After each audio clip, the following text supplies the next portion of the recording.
Morning, hello. I do not have an intro for today, and I'm just keeping you on your toes. It's not because of my own absence, mindedness, or my negligence, or anything like that. It's strictly because I'm just keeping you on your toes.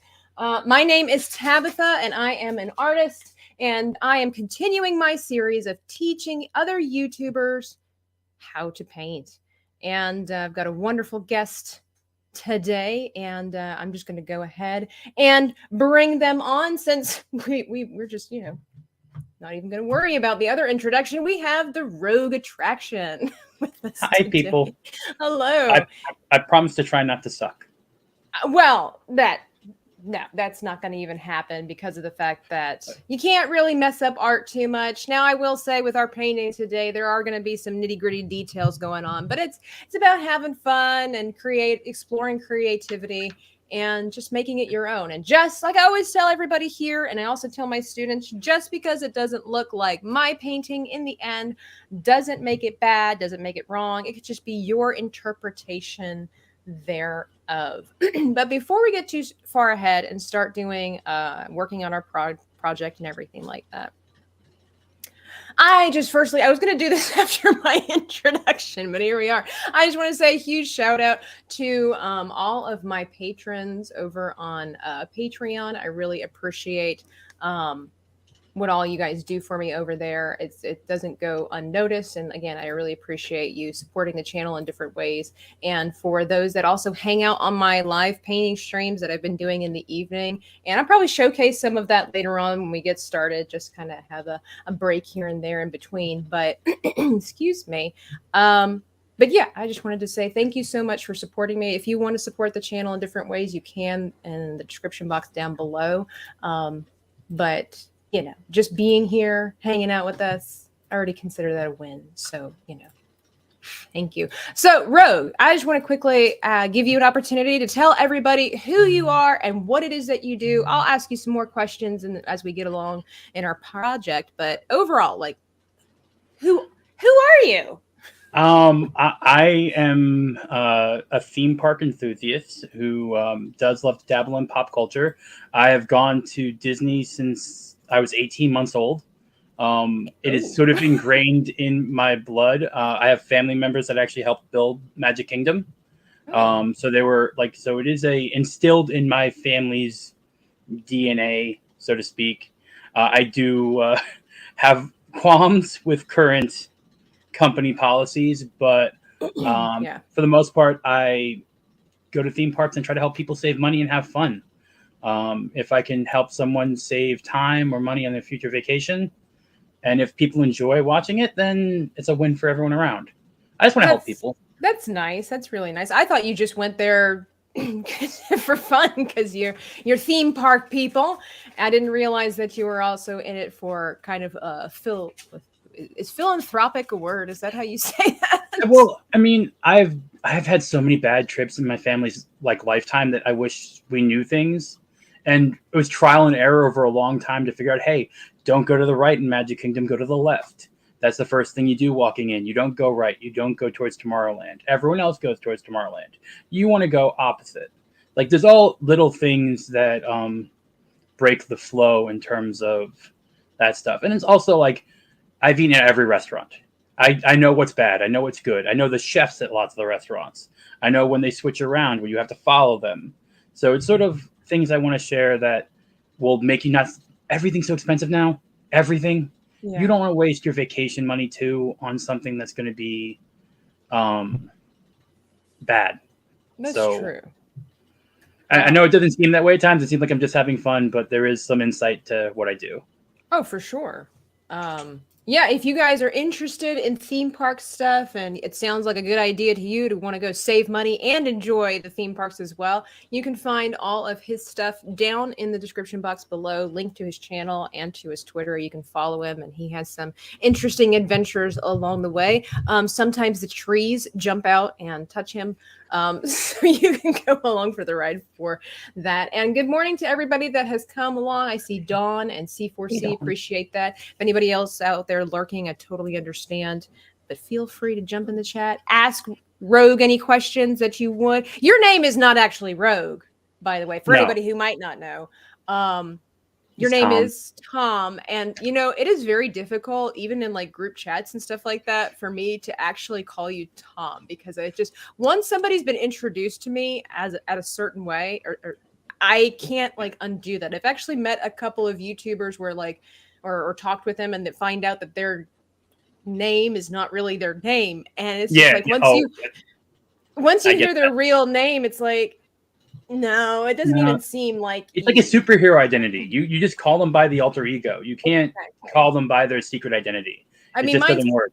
mine's kind of cheating because Tabitha is literally in my username, but still, I don't hide my real name. Like Tom is, I say my name every time I speak when I start my stream, so I'm not worried about that.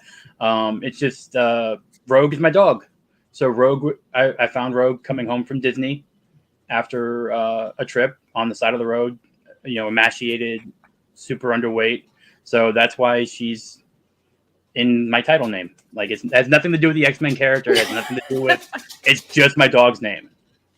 So, so you can. I'm like Indiana Jones. I'm named after the dog. Named after the dog. That's great. Well, so Rogue Tom, however, I just have a hard time calling you Tom. It's okay. People still call me Rogue Disney everywhere too, so it's okay. I know, and we'll talk more about that as we go along. But let's just go ahead and get started, at least with the beginnings of our project. I'm going to bring that up. So today, guys, we're going to be painting this, and let me make it bigger for everybody to see, as well as Tom. And we are going to be painting a dolphin in the water with some coral, bright, beautiful, sunshiny day up here. It's going to be amazing. I'm going to love it. He chose this one. So how this works is that when I invite YouTubers on the channel and say, hey, you want to hang out and paint? I let you decide what you want to paint. I come up with a mock-up, essentially. Typically, my mock-ups are just the paintings itself. I don't know how to do simple, easy. So I just make the painting and like, do you like it? And so this is what we've gone with. And we're just going to go ahead and get started with this. So we're not going to focus on the details of things just yet. We're going to start really simple. We're going to start off with this wee corner of the sky. And all it's going to be is our turquoise color here, our lightest blue that we have, mixed with some white. You might notice that I've left some of my paint unblended because I want it to look like clouds. This is an easy way to get the effect of clouds in the sky without a lot of extra work, right? It's almost like a happy accident, as Bob would say. If you see me every now and then just kind of like go quiet and look to the side and yell at somebody, I am babysitting my puppies, and so they're wide awake. I was hoping that they would nap. How is it babysitting if it's your puppies? Technically, they're my parents' puppies, and so I'm watching them today because my mom wanted to go out somewhere. And she's like, hey, can you watch my dogs? So, I mean, like, they're part of the family, but technically not my dogs. Okay. But, yes. So, here we go. Like I said, we're just going to, and if you hear some squealing, I apologize. They make noise. They're like kids. So, we're going to move this over to the side. Don't worry.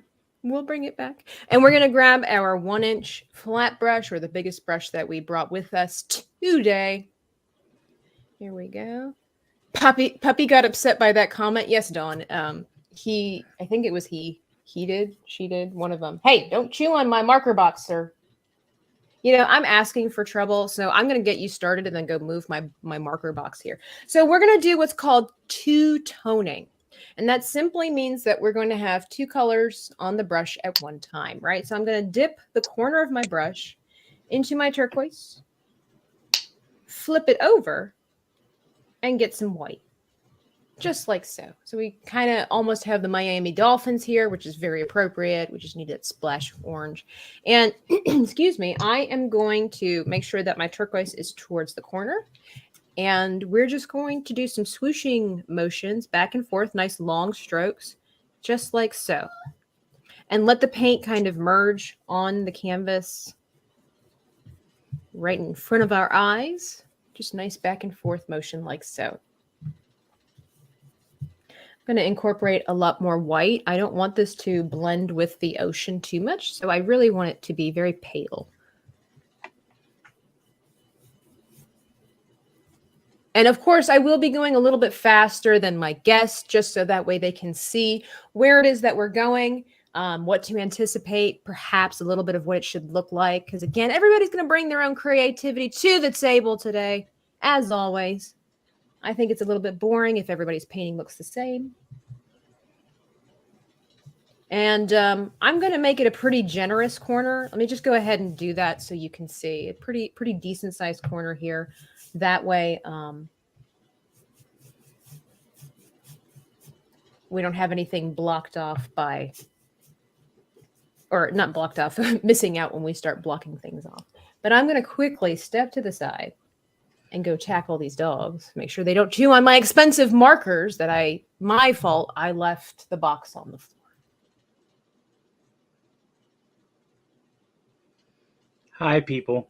I'm going to continue talking and painting with a completely different color than I think I was supposed to buy.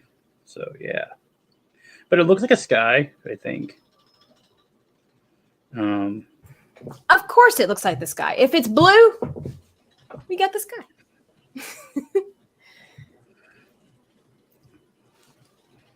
And again, it doesn't have to be quote unquote perfect.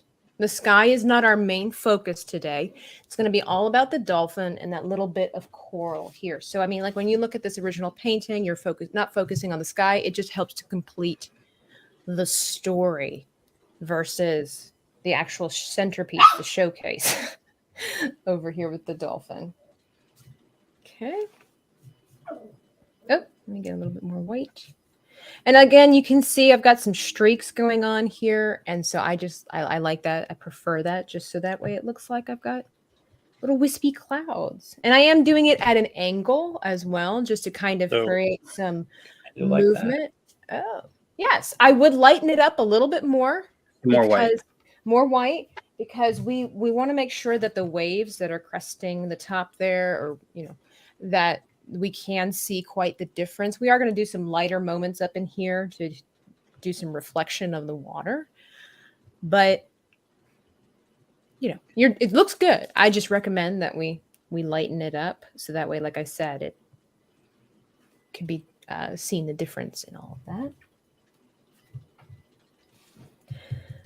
Right. So, I mean, you already answered the question, why Rogue Disney back in the day? See, this is where I struggle. So firstly, I'm introduced to Rogue Disney, and then I find out your name is actually Tom. And then you go and decide to change your name again. Well, not again. In my, you know, changed it once. And for me, your name changed again, basically, because I knew you as Rogue Disney. Then it was Tom. Now it's the Rogue Attraction. So what brought on this drastic name change? A couple of things. One, I wanted to try and sell T-shirts for people to buy if they wanted to, if they felt like supporting me, or if they liked what I did. And you know what's really copyrighted everywhere? The word Disney. So that was the first thing that made things difficult. And the other thing is I realized I did more than just Disney stuff. I mean, I go to Disney a lot, but I also go to Universal. I go to SeaWorld. I go to Florida attractions in the area, and Disney felt limiting.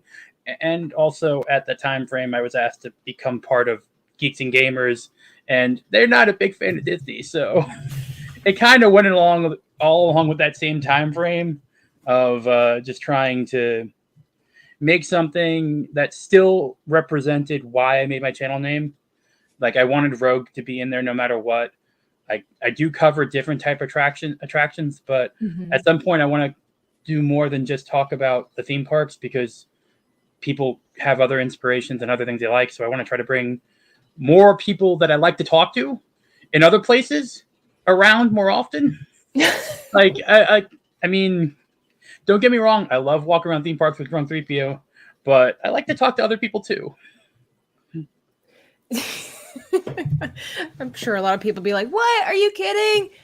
I would give my left arm to walk around with Drunk 3. But I'm sure after a while, it's just like, yeah, all right. You know, I want to do some other stuff.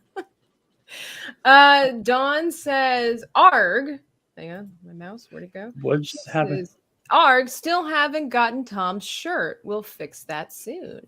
Oh. There is a Tree Touched Me shirt available on the store, by the way, Mm-hmm. which is Rogue Disney / Rogue Attraction lore. That once I get enough people to have channel members, that live stream will be available there to watch some hilarity that I shouldn't have done. As long as you're having a good time. And she also says that Tom needs a cooking channel for real. Well, the first things first. If you do start up something one like that, monetized channel at a time. we got to do the pancake art in the future. I've thought about this from time to time, and I've thought about I need to start practicing because you've already got a jump on it, and we do. I would love to try pancake art. So one day there's going to be a collaboration or a competition. I think it should be a competition between me and Rogue.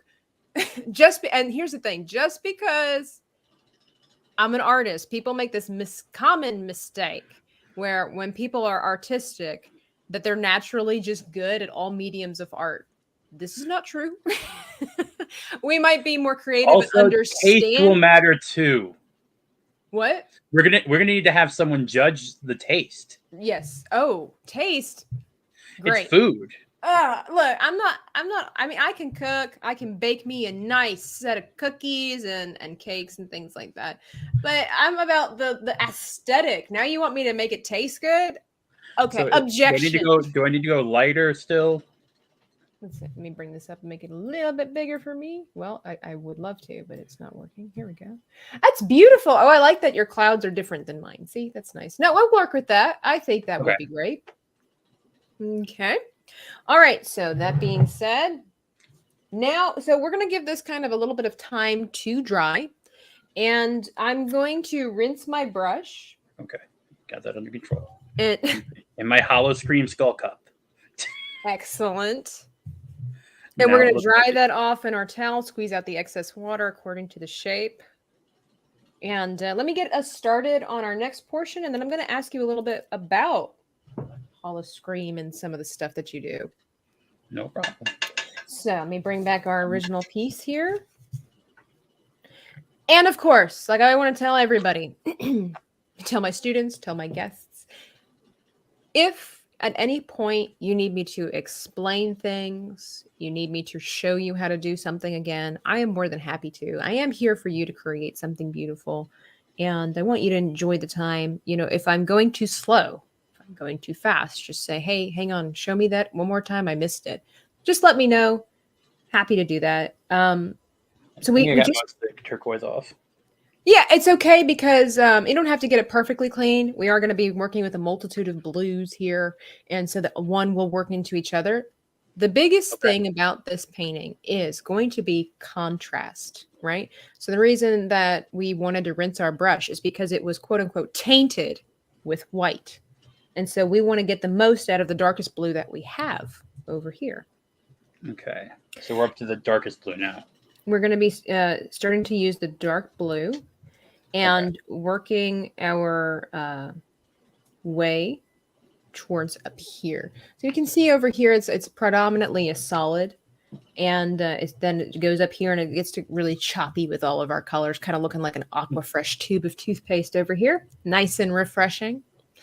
But you'll also notice the pattern that I've created with my water stroke pattern. So important because this is what helps tell the story and differentiates between what is going on. So we want to create this illusion of movement. So here I'm creating basically the bed of sand, on the base of the water, essentially where the sand is. And so it's kind of going across and over, right? And again, it's all going to look fantastic as long as it looks like what it's supposed to. Obviously, as an artist of many years and experience, I understand why I'm doing everything. And, I try to translate as best as I can for others who might understand. But it'll be great because we're also going to cover up some stuff with some coral. So, we're just going to kind of work our way through. But we're going to be doing some swooshy motions like so. And then as we get towards the middle and top, we're gradually going to switch from going this way to changing the direction like so. You can see that with my brush stroke pattern here. And we'll walk through this again as we go along. I'm just kind of giving you that rundown right here. And this is going to help create that wave effect. So let me just go ahead and put this here.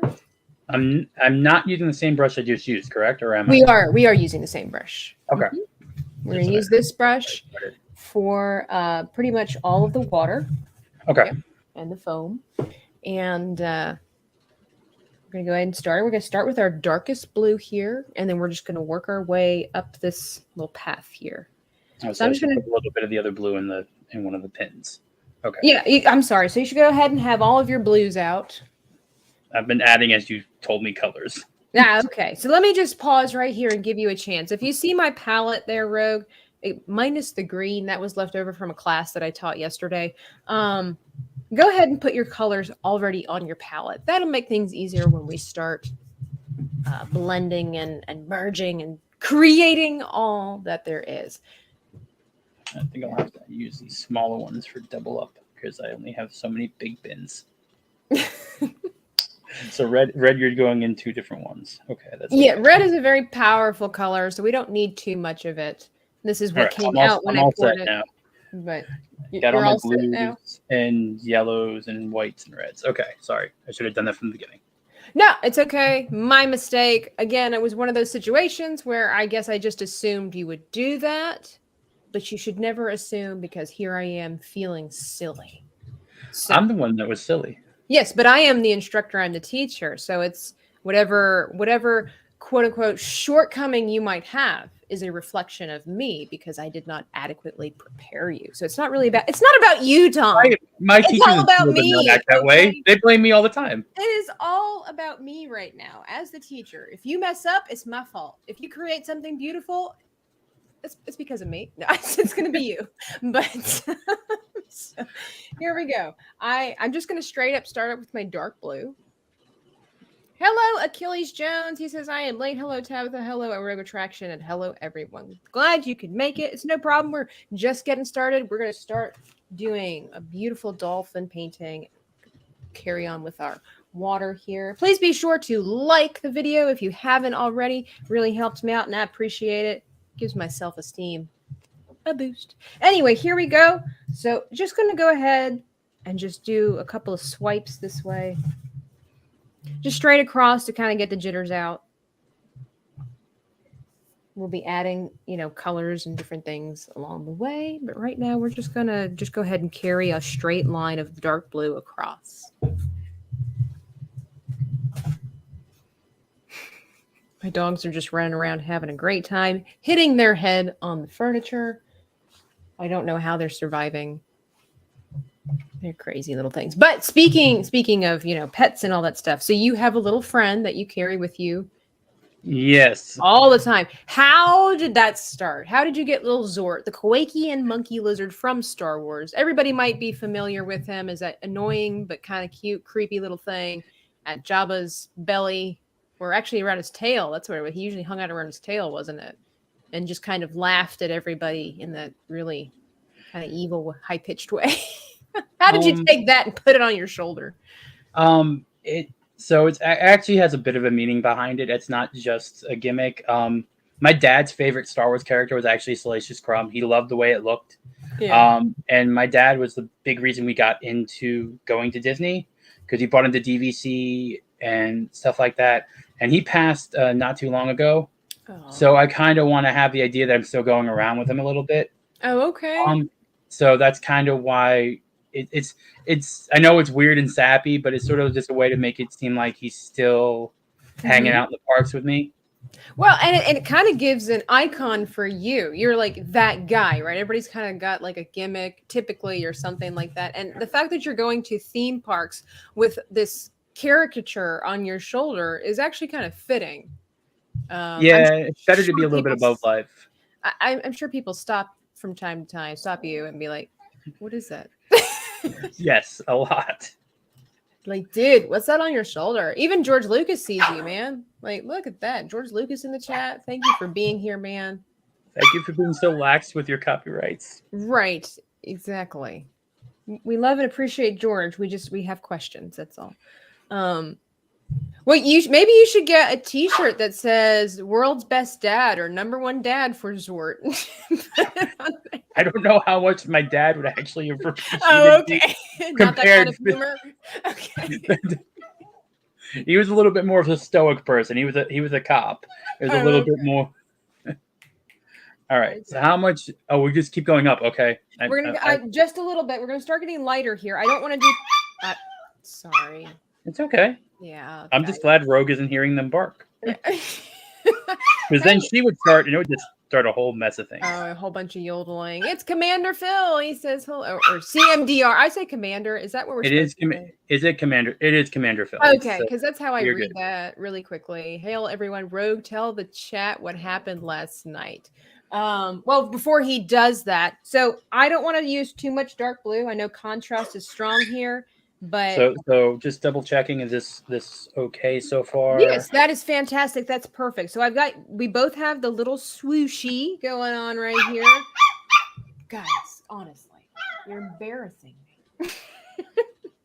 And I'm just going to wipe off. I'm not going to like rinse my brush, but any excess blue, dark blue I have, I'm going to, oh my gosh, I can't handle that. Joker, hey, hi. I'm a little on edge because my dogs are squealing. I'm just going to wipe out the, okay, no, I will be right back. Hi. Tell you what, I don't want to leave Rogue hanging because that's embarrassing. It's okay. It's okay. I could have vamped. I do this. Go ahead. And so I can't. It's okay. It's okay. Let's take a little break, and we'll I'll talk about your wonderful cheapy art. Oh, okay. Yeah, go ahead. Just go ahead and plug everything because I can't handle it. Hi guys. Sorry. She has new little puppies and they get annoying. I know my dog's annoying too. How's everyone doing this morning? I'm not failing yet, so I feel happy. I am not failing yet. So yeah, and yeah, last night was a little bit weird, Commander Phil. I'll bring up Ryan's obsession with bros and his specialness. Tabitha leaves and everyone else leaves. Okay. Everyone have a good morning. No. Yes. And Joker Voice, you missed the wonderful story on why Zort exists, which is a connection to my father. So having him go hungry, not really a cool thing. I'm just saying. I tried. You're muted. I know. I just needed a moment to sigh. You okay? You okay? Everything's okay. I know. I promise you'll look even better when I'm done because it'll look either good or bad. Either way, it's not your fault. I want to be able to give my guests my full attention, and having this constant shrieking, yipping in, I can't. I'm like, no, you deserve better. And I see it's Tim's talk, but is it really Tim? Is it Jim? Is it John? We don't know. Is it another Tom? He confuses me. That is a man of mystery right there. But welcome, Tim. And all right, returning to the ocean. Thank you for taking over there, Rogue. No problem. I'm sure you did a fantastic job. I'm not putting the water, but I'm just drying off the brush a little bit or getting the excess off. Yeah, getting the excess off so we can leave it in there. So this would be a nice transition. It's Tom today is what he said. Great. It already dried on my brush, so I guess that doesn't matter. No, it's all right. It's acrylic does tend to dry pretty quickly. Joker says, I heard the story. I'm still never going to feed them. Hyenas are better. I missed something, but that's okay. So I'm going to just go ahead and dip into my middle ground blue here. It's not quite as dark as this one. Okay. I don't have a fancy name for it. It's just kind of easier for people. I love how meticulous you are. Like we were going over our colors and you were literally giving the name of each color that was on the bottle. And I appreciate that. But at the same time, I'm detail oriented. No, I get it. No, I appreciate that. But given the fact that each company provide, like you could have the same blue from either company and one's going to be sky blue and the other one's going to be majestic afternoon or something like that. And so I was like, do you have dark blue? middle blue and light blue, then we good, you know. So yeah, I'm just going to do the same kind of pattern, and we're just swooshing across, letting the colors blend. I just realized dog hair keeps showing up on my canvas. It that happens. Absolutely. That's why I tell people, I'm like, don't tell me Yorkies don't shed. Okay. I looked at a blanket yesterday, nothing but little Yorkie hair. And you can say, well, it's because it's baby hair, it's growing out. Okay, yes, that's true. But you ever given a Yorkie, even when they're older, a bath? Oh my gosh, my bathtub would be full of just like, I think they just kind of like shoot out from their body when they get stressed out. And I've killed 2 robotic vacuums with my dog shedding. I am so glad that you quickly finished that sentence, because when you said I have killed after I just talked about Yorkies, I'm like, what? I'm a dog person. I like doggies. I know. It was funny. It's the timing, that's all. We'll hopefully start seeing a gradual transition of color here, and then I am going to start lightening this as I go. We've got our nice long strokes doing our little thing. In a second here, we're going to start, and I'm just going to demonstrate this. You don't necessarily need to do this here, but when we get to about this point up here, we're going to change the direction like so. Okay. Okay, so about halfway up the canvas. Thereabouts. You have to kind of judge it based on your painting. Trust some natural artistic instinct that we all have. We know what we like. We do tend to know what looks good. We just have to hone in and develop that. But yeah, just kind of go with it. This is nature. You really can't mess up nature because water is ever in motion. No waves are this. And do we want opposite way brush strokes for the counter wave? Opposite? You mean going this way? No, we're going to all just continue going this direction. Okay, I didn't know how you wanted to have the kinetics shown. Now, I am left-handed, so this works easier for me. Okay. If you need to do it the other way. The only problem is that if we are going in both the same direction, if you go up this way when we get to doing the choppy bits of the wave at the top. So I'll continue going the brush strokes way. Yeah, they're going to look like salmon swimming upstream, so I recommend continue. Tim says majestic afternoon blue is a good color. It sounds great, doesn't it, Tim? Yeah, I should copyright that. Have you seen Swamp Thing? Oh, you can definitely mess up nature. Well, this is true, but let me put it this way: nature's very forgiving. It's very forgiving. Here we go. And are we going with that same blue we've been going up with for that wave, or is it the darker? No, one? I was just getting ready to say I'm going to start transitioning into my turquoise, my lighter blue, whatever my mid-afternoons, blue. So the top little, but the little wave thing, is that the same one we've just been doing, or the turquoise? This will be in with the turquoise and the white. I just did this to let you know what to anticipate. You don't have to do that. So I'm going to go ahead, leave that blue in there, get some of this turquoise, and start changing a little bit of the direction. Just kind of feel it. You'll see what starts to look right. Just some nice long brush strokes here.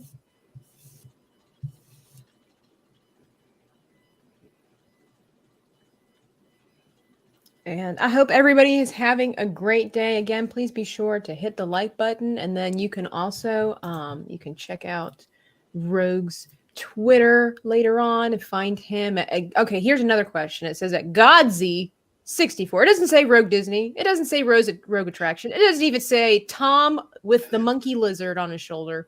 It says Godsy. And I always kind of think of Godzilla when I see this. What's the story? So I have a lot of things I do actually are very personal in terms of that was I had my best friend from when I was 4 till about 12. His name was Andrew. I won't say last names. I don't like doxing people. Right. But he had got cancer. Oh. And we would play WWF on N64 all the time. And one of my favorite wrestlers at the time was the Godfather. He was he literally like a little, he looked like a pimp, so to speak. And I would never call him the Godfather just because the Godfather's the movie. So I would start calling him Godsy. And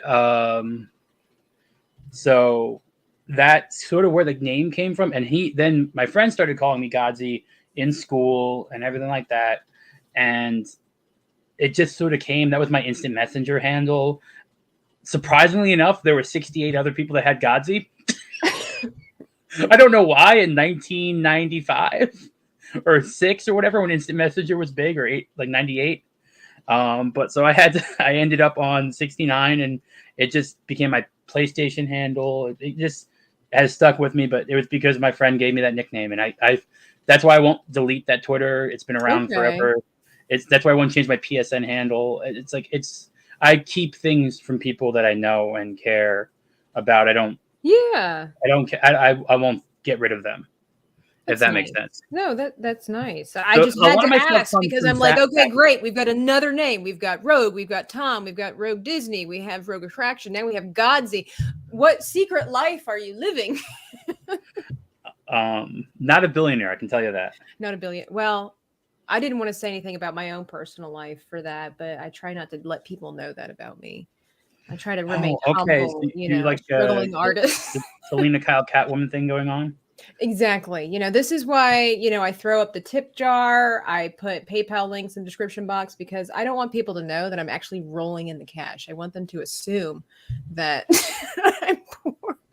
And that is a perfect secret identity. All right. I'm not poor. I am very blessed.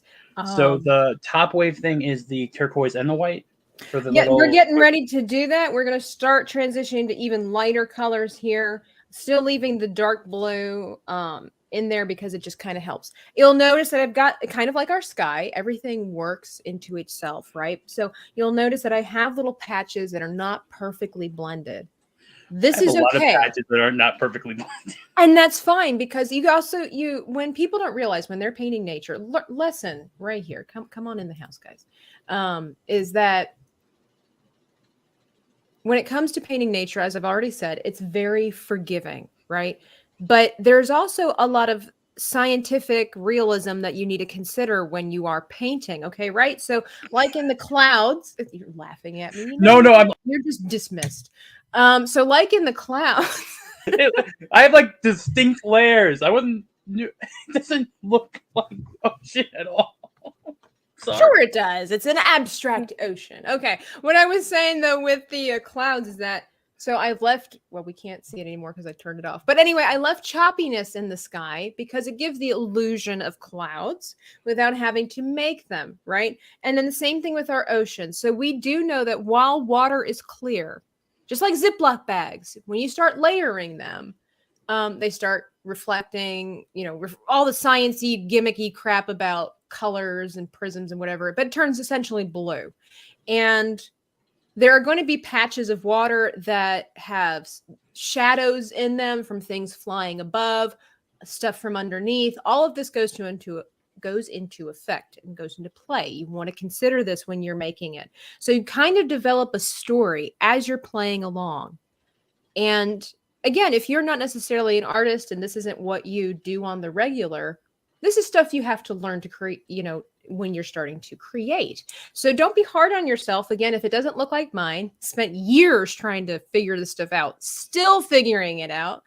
And just kind of think about that when you're creating. Be like, well, this could be, use a little bit of imagination. This could be a reflection from a starfish floating around, or a Nemo finding his dad, or something like that.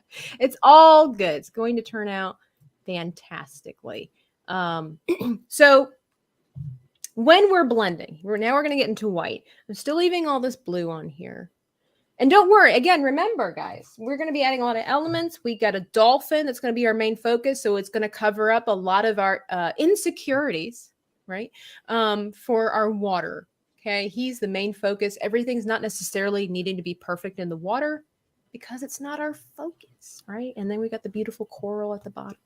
But I'm going to go ahead and do that two-toning like we did with the sky. Now it's going to be more of like quad toning because we're adding so many different layers of paint on here. I've got like dark blue, the middle blue, the turquoise. Now I'm adding water.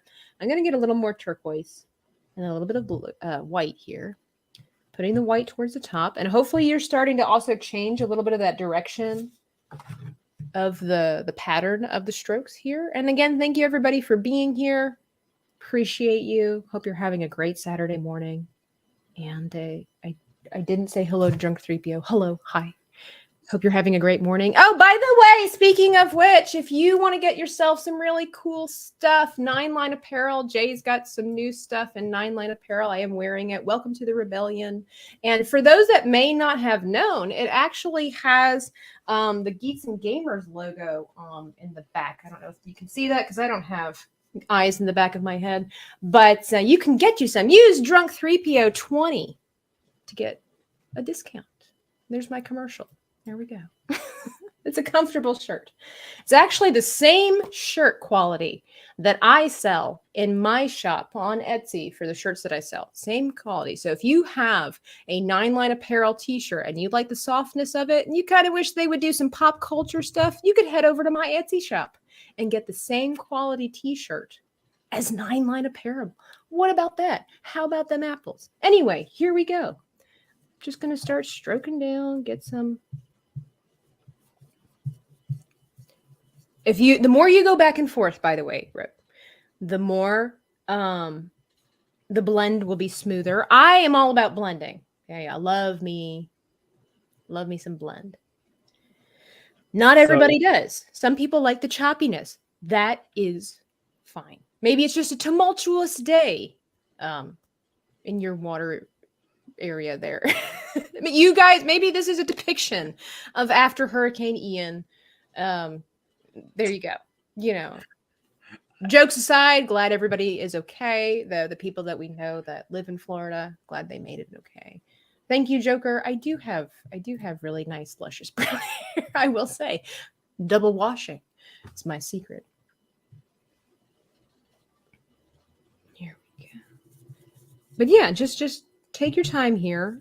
While I said that the water is not the main event for today, which it's not, we do want it to look nice. Now here's a nice example right here where I don't have a perfect blend, but this helps tell a story. It already looks like the wave is curling over and crashing down because I have this brightness with a wee shadow underneath of it. That's not what I'm going for at the moment, but it works. And so I'm okay with that. I didn't intend for it to be there, but it works for the story that I am telling. So just remember that. And also hopefully that for other people that are listening, give you a different perspective and maybe a new appreciation for what all artists have to go through when they are creating art pieces. It's not just splattering paint on a canvas and wishing for the best. There is a lot of science and there is a lot of realism and consideration, thought process that goes into creating these pieces for your enjoyment, by the way. So, appreciate me right now. Thank you. But and I know you guys do. I'm so glad that you're here. I'm just in a mood right now. My water looks like there was a toxic waste spill. Well, maybe it's off the coast of Venezuela or something. They're trying to blend things better. Aren't we all? And don't worry, we're gonna get to the more fun part in the top portion. At least I think so. I probably should have gotten more variety in my blues. Oh, maybe. Maybe.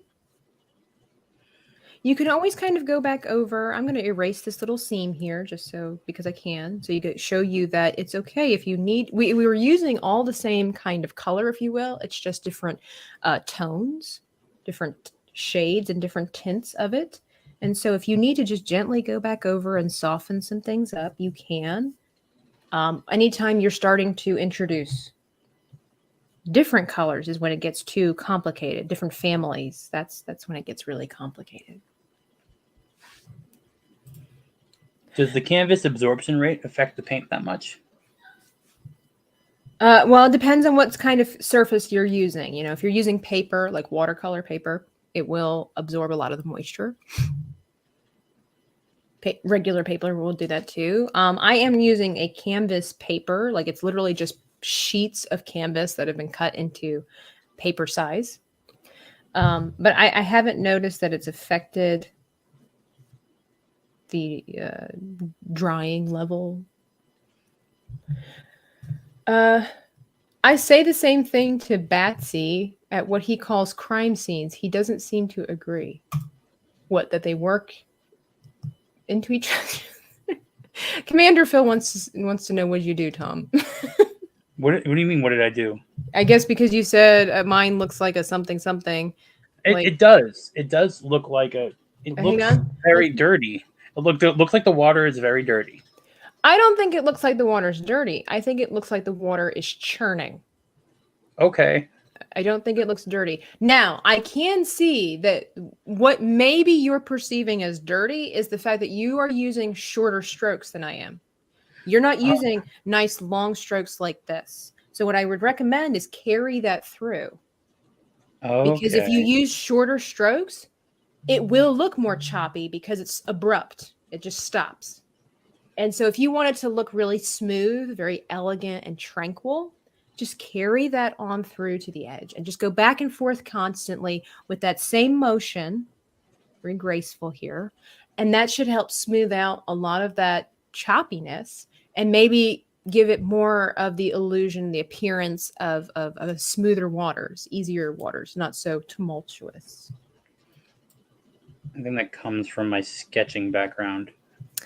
Sure. I do a lot of short corrections. Well, now on that note, you told me you're more of a digital artist. I did not know that. What do you do? I actually went to school for that. I was a digital art major with a minor in color theory. A minor in I did not know you could do that. All right. Yeah, I don't use it for what I do, and you don't go around holding up like panels of color next to Disney World or Land and whatever. Disney World. I'm learning. I'm getting better. And be like, no, this swatch doesn't work. Doesn't work. No, but I definitely use it in terms of looking at the architecture and the design of the hotels, and interesting. I enjoy the aesthetics of the theme parks. I think the original creators had a great concept of scale and perspective and what colors draw the eye. Mm-hmm. With the attractions actually really bring up a good point of that. Besides audio cues, the coloring they use to have the negative space and the scene space is very brilliant because people's eyes go where they're supposed to. Yes, they are definitely geniuses when it comes to the layout and depth perception and all of that. It's the noob reviews. She says, hey, just stopping by to say hi before I go teach a couple of piano lessons. You two have fun. She was an awesome guest, and for one of many reasons. If you don't know who the noob reviews is, here she is in a summary. I hope she doesn't mind. I am a complete and total pop culture noob. I know nothing. That's one of my favorite. Her eyes, she's so pretty, and then her eyes get really big. I know nothing. But honestly, that's how I feel about many things in life. Like, I don't know anything. I'm just winging it through. I hope you have fun at your piano lessons. Thank you for being here. She's an awesome gal. For sure. And I also had Joker Voice on my channel as well. I've had quite a few people. I have a playlist of different YouTubers that I have taught how to paint, and I'm looking to get a few more on here. I've got some folks in mind, reached out to some people, and can't wait to hear back from them. It's going to be fun. And I also do some of my own painting streams here where I just paint whatever I want to on top of other arts and crafts things that I do. I will go ahead and say I did give a shout out to my patrons on Patreon earlier in the viewing here, but just let the patrons and everybody know that I will be switching things around a little bit here with my content, and so a lot of the different things that I've been doing on my channel are going to be switched over to Patreon, but I will be continuing to provide content here. It's just mixing things up a little bit. It's going to be a little different, but something that I'm going to continue to keep doing here is that I do late night oil painting streams. And let me grab the one that I'm currently working on. for those that have been keeping up and maybe wondering, where is he? Where is he? This is what I've been working on lately. I'm doing a crossover. I love doing franchise crossovers. If you're part of the community tab, you'll notice I've been asking some questions for a next project that I want to work on. I freaking love this painting. It's again on one of those canvas panel things here, or pieces of paper, if you will. This should be, it's pretty dry. And all of it's in oil paint. And so you might notice, for those that have been keeping up, Indiana Jones is not here. I did erase him. He was out of proportion with what I was going for with the depth perception, everything. So I erased him and I added some trees. He will be coming back. Now, I love the way this painting looks by itself. I kind of want to keep it this way, but I did promise Indiana Jones. So hopefully tonight, I'm going to finish this painting by placing Indy where he's supposed to at the appropriate size. And all of the paintings that I do, this is going to be kind of heartbreaking, but all the paintings that I do on my late night streams, they are going to be available for sale. I've already sold my Elmo painting. That was really cool. And if anybody saw my dumpster fire Elmo painting, that was a lot of fun to do. But yeah, it's super fun. I love how this is looking, and oil paint is just so much fun. All right, I'm going to ask now if this looks a little bit more blended and a little bit more tranquil now that I elongated the brush strokes and paid a little bit better attention. Well, before I look at it, what do you think about it? I probably would have added a blending brush, and I still need to blend between the upper crease of the wave and the second. Looks good. No, this looks much better. Actually, I kind of like how it's a little bit broken up in different areas there too. And I like that top portion there. This, okay. Before, we don't want to, again, focus too much on the things that shouldn't be focused on. And the fact that you've already transitioned and it looks good. And remember, this bottom piece is going to get covered up with coral and the dolphin. So we don't want to risk maybe going back and quote unquote fixing that if it's going to get covered up anyway. So here's where the fun part. It's probably going to be mind numbing actually, because some people get frustrated. But let me bring back the original. And if you guys notice, you'll look. It's not the same. I mean, I know that I'm missing the dolphin and the coral, but you'll notice that my water is not exactly the same. That's because no two waves are ever the same. It's just like snowflakes, leaves, people. God created us all differently. And I think that when it comes to artwork, that story translates into everyday life. It still looks like water. It's still beautiful colors, but they're different. Just trust the process. But you can see this is where we're getting the choppiness. This will just come into play with what you've been doing. You'll notice that we've just kind of had a splish splash of different colors here, primarily the brighter color on the top. So we have that contrast, so it looks like the wave is spilling over. But also the highlights there, so it looks like it's just reaching up and getting a kiss from the sun. Good morning, JT. Thanks for hanging out. Hope you're doing all right. JT has a really cool YouTube channel as well. He talks about all kinds of stuff and also bad graphic designs. From one graphic designer to another, we had a good time looking at some stuff, and it's like, what? He says, I thought Rogue had a hatred for dolphins. Wow. There's some bad blood.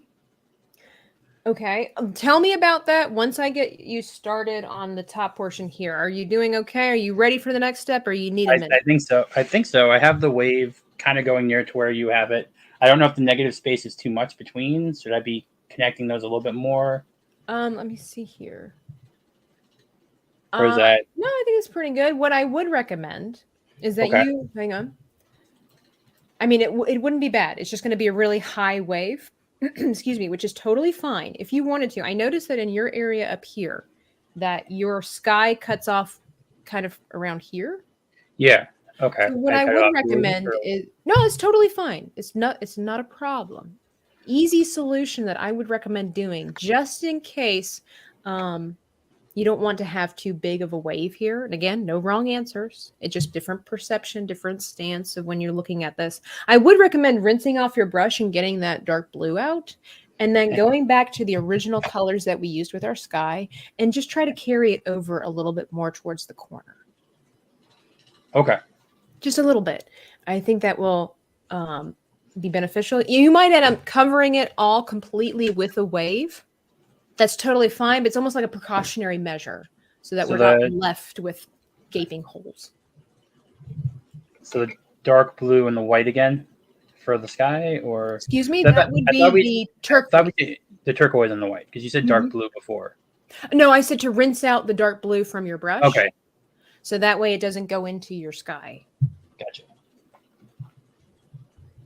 Here we go. So, okay. Well, while you're doing that, you have a love-hate relationship with dolphins, maybe?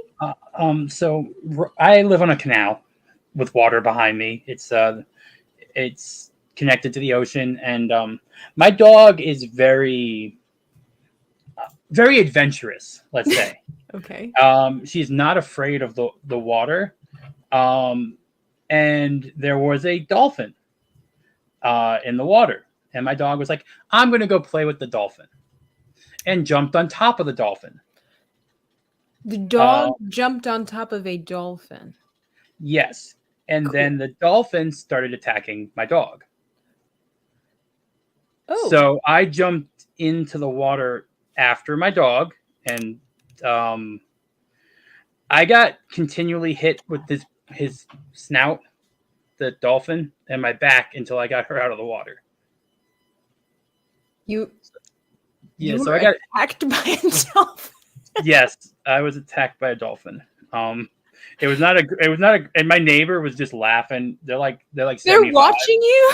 Yeah, they're like 75 years old. They're sitting back there watching, going like, and of course I tell this story to Drunk 3PO, to Jay, and he's like, your neighbors didn't record that?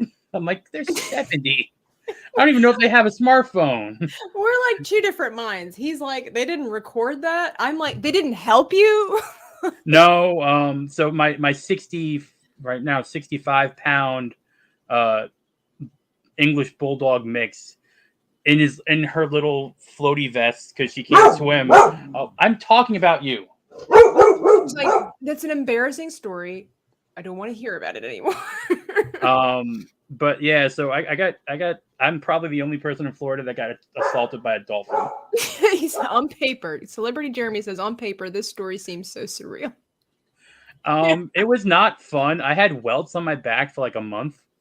I believe it. Like, yeah, what did that feel like? Could you have was it like being punched with a fist? Well, that's the thing. It's much more firm than you expect. So, like, the closest I can think of is I used to have a farm in North Carolina, and I had some goats. It's the closest thing is getting rammed in the head by like a goat. Really? Yeah, like it was like I almost felt like bone. Like it didn't feel super soft because the teeth are right behind it. So it's like because you look at a dolphin. And they use those marshmallow. Yeah. They use their nose to attack sharks and stuff, right? This is like true. So like it's not soft. I'm just glad I didn't break a rib or something. For real though, I'm glad you and your dog are okay. How long ago was that? I would say maybe a couple months. Oh, okay. This is not like an old story. Okay. No. I've only lived down here for like 2 years now. So this was, I want to say around before before MegaCon. Okay. So before May. Wow, you've been attacked by a dolphin. Rescuing my dog in my backyard.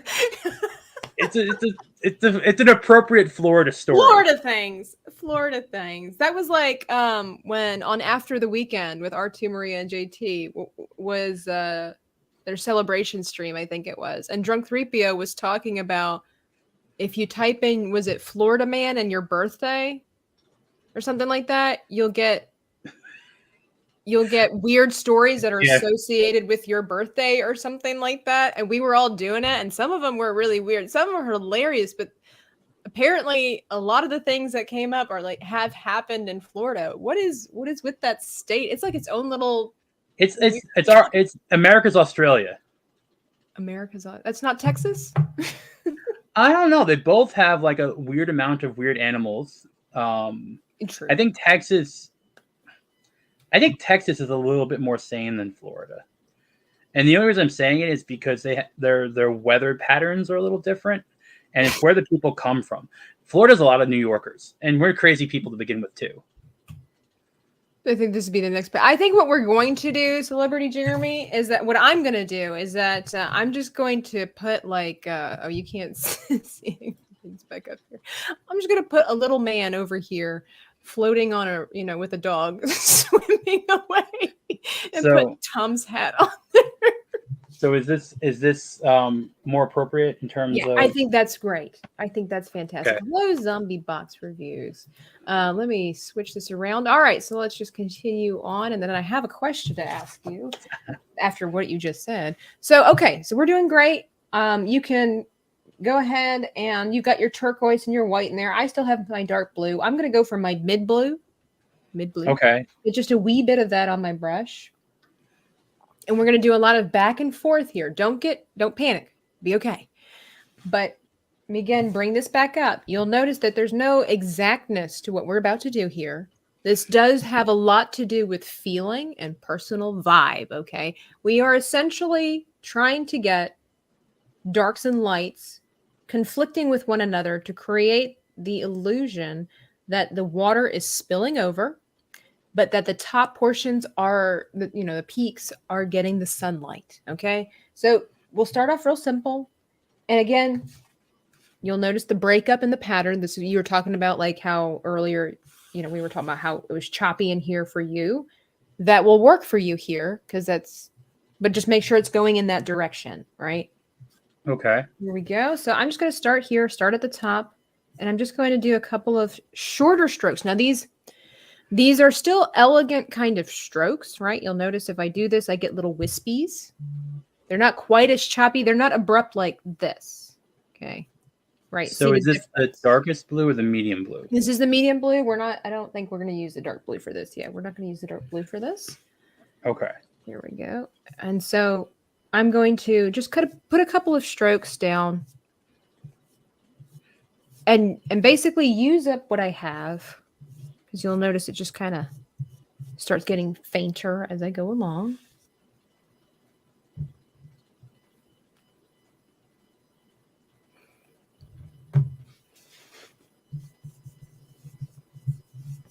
Here we go. Don't be afraid of it. It's all going to work out.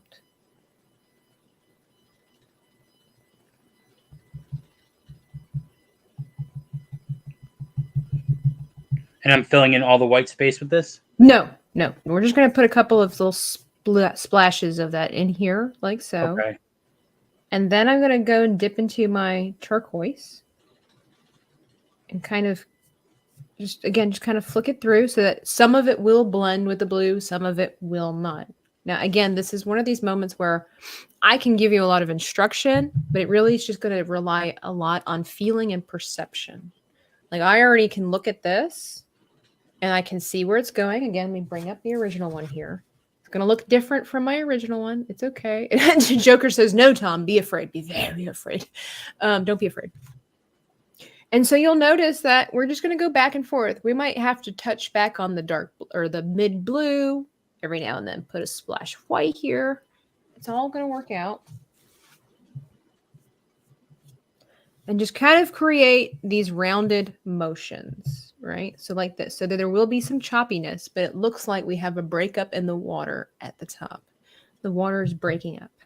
It's in a bad relationship, and it has decided we're going separate ways. That's what we're doing.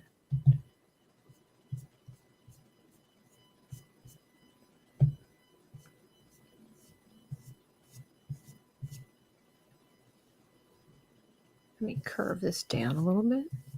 Just kind of change the way the water looks so that way, again, there's no wrong way to do this. The illusion part is really tricky. Like, I get that. Just kind of dance around with it.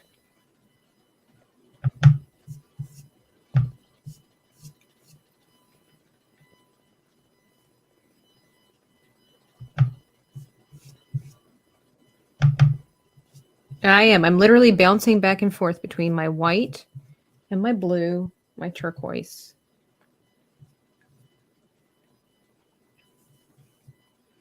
May have meant a little bit too close to the sky.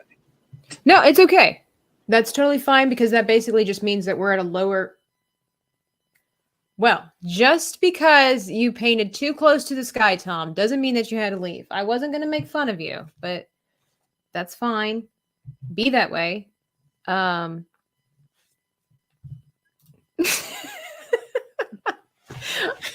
My water cup almost spilled over. I got nervous. Sorry. I was like, all right, just because you did that doesn't mean you messed up. You don't have to leave. It's okay.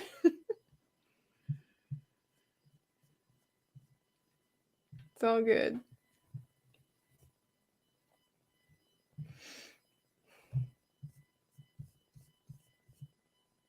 Here we go.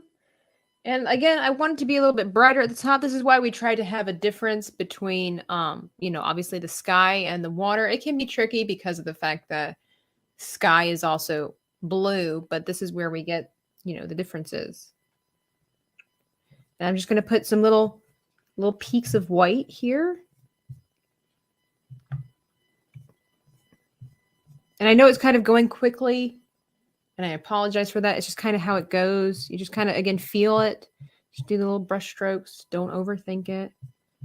Because we're only working with basically one color at the moment, just different variety of the one color. So it's easy to try to bounce back and forth, figure things out. And I say it's easy, but what I mean is that it's a little simpler because of the fact that these.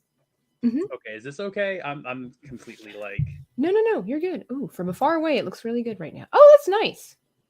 Like I said, the middle ground has started to kind of disappear. Actually, what's really cool is that it looks like we're, when you watch those videos of surfers and they've got the camera on the tip of their board and you're about ready to go into the tunnel. That's kind of what that looks like to me, which is really cool because it looks like the wave is crashing over.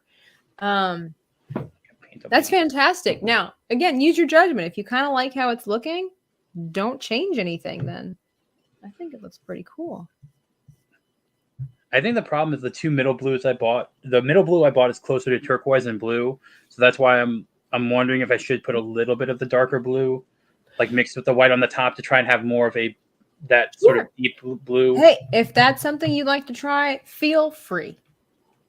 Feel free. Just to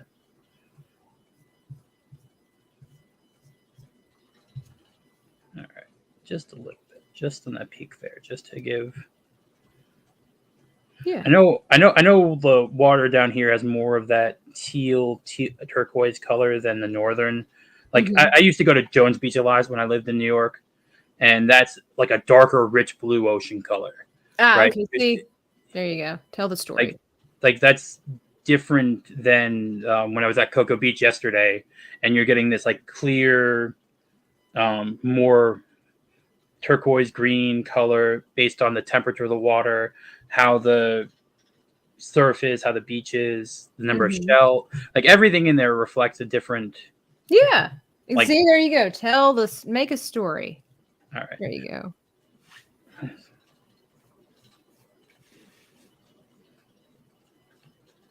right. I'm not going to finish anymore. I'm done. Good. Excellent. That's what I love about Dreaming Tabitha. She is so encouraging and positive feedback. Can you teach painting group therapy at Arkham? I could, but crazy people freak me out, man. I'm waiting for the wine and painting streams. I know they do those in classes. I'm just waiting for that with the glass of Merlot and just start painting up. Well, I mean, you could do that. I've never told my guests that they cannot. Of course, it is in the morning, and so maybe it's a little too soon, but it's only going to be coffee, juice, and water for this girl because I don't drink. Despite what people think. Like, I've been on people's stuff, and they're like, "Oh, you're not a wine drinker? I totally thought you were." Like, what gave you that impression? I've never consumed alcohol on a stream before, but I guess I look sophisticated. I'm gonna take that as a compliment. I don't know. Guys, you've only ever seen me drink out of tumblers and coffee cups. Why do people think I drink wine? Tumblers can have anything in it, though. This is true. But if I was going to be a person like a wine drinker, I would do it right. I would not be drinking wine out of a OBX and Outer Banks tumbler with a Star Wars straw. I feel that would be like a disgrace. All right. We So are what happy now? with this. So we are no longer going to need this brush, sir. We'll take that, put it in our water, All right. swizzle it around, and Cool. set it to the side. It's all done. All right. Now, I did used to work at a studio that would have paint nights like that. Like sip and paint nights is what some people call them. So, I mean, I get it. Lots of people do that. In fact, just down the road from where I live, people do that. But all right, so at this point, our Is it coral time? oh, it's Mighty Morphin Coral time. Yeah. So we're gonna grab our stencil brush or whatever brush you were able to bring with you. Okay. Which one is going to be? I'll go with this one, whatever it is. I have weird brushes, but I have very weird brushes. I could have brought a sponge. That would work well for the coral. You could. Sponges. See, that's everybody's go-to is the sponge. The problem with the sponge is that it tends to absorb so much liquid. It can be difficult to control. People just like dip it in the paint and then go. It's like, no, just like the barest hint, which is what we're going to do with this brush. So when it comes to stuff like this, less is more, definitely. So before we even dip into the paint, we don't want a lot going on here. We're let's see. Well, we're going to save the orange and the yellowish stuff for later. So right now we're going to create just we're going to stay with the blues. I'm going to go into my dark blue here. Okay. Just a little bit of paint. You'll notice I don't have, let me hold it up. I don't have much on my brush. Okay. Just a little bit. Now, how we want to do this is that we want to have our brush, no matter which one we have, even if you're using a flat brush, you're using an angle brush, if I'm not mistaken. Yeah. You want to hold it at an angle so that when you press down, all the bristles go up. Okay, we don't want to jam it this way. We want to go at an angle. Should I be doing it since I don't have should I be doing it like with the angle to try and get it to spread out more? You could. It's going to be a little bit tricky to do this with an angle brush. I've never had anybody do that before. So I like to be an originator. Absolutely, and we're going to go for it. Why do things the easy way?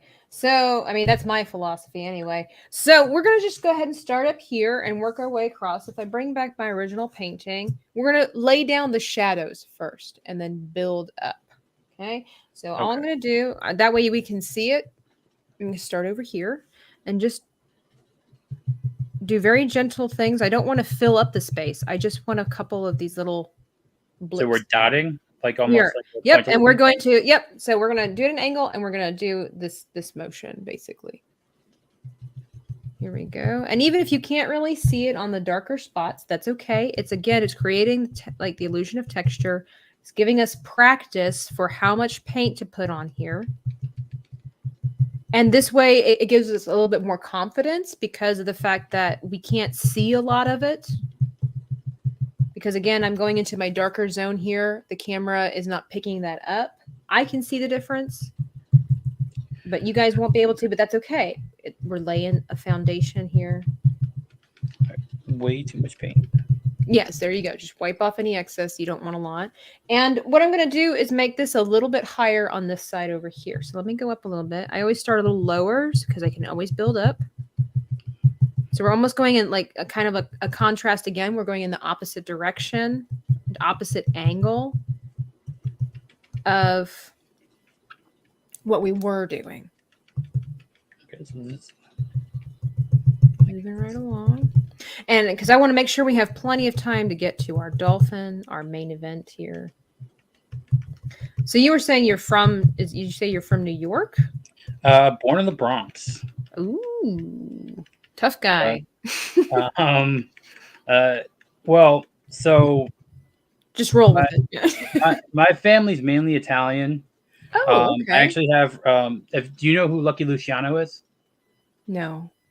Okay, so Lucky Luciano was one of the most infamous made men, so to speak. He was influential in protecting the New York harbors during World War II. Okay. He was a mafioso. So that's actually an interesting part of my family's past, besides the Disney stuff. We kind of have like both sides of the coin here, with a lot of my family being law enforcement, and then another side of them being the opposite side of law enforcement. Okay. Wow. No, we don't, like I said, we don't want to fill up the space. You can see I've got some gaps in between here. So we're going to build up. So when you've got a pretty good foundation, we're going to lighten it just a little bit. And I'm going to do the two-toning again. A little bit of dark, a little bit of the mid. Start over here and just kind of put a couple of smidges in here. Not too many, because we're wanting to elevate this, but I just, again, want to slowly do this so that we can get comfortable before we go into the more drastic colors, contrasting ones. I'm going to scoot grocery shopping and such before it gets hot. Always a pleasure, Tabitha. Have a great stream. Tom, have a great day. Zort, I hope you starve. Wow. Okay. Have fun at the grocery store, Joker. Thank you for stopping by. All right. I'm going to have to ask if this is working correctly, because I don't know. And I'm going to ask because, like I said, I'm making things hard for myself. Am I going for like that type of textured type of thing, like little dots? Sort of. We want to, because you're using a different kind of brush. Your coral is going to look different from mine, but we could always say it's an amibia. I feel like Nemo. I'm trying here. No. It looks good. I like it. It looks a little bit like the things that are growing on the coral reef, which is actually going to be really cool. So am I going up like a quarter way up with this dark blue? Kind of just feeling my way through here. I don't. Let's see, a quarter way. I guess you could say that.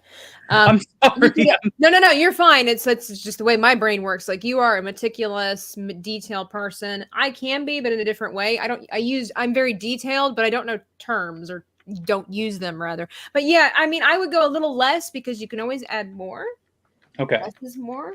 And then I'm going to go ahead, leaving that paint on my brush, get just a wee bit of the lightest blue that we have, and start dabbing that on here. They're all going to start mixing. The point is to get a little bit brighter here and here to reflect the sunlight from above, because we're using mid-afternoon blue today, color that I created. Well, a color name that I created. I don't want to use too much of it over in the corner. I want the corner to remain darker than everything else. Again, having that contrast.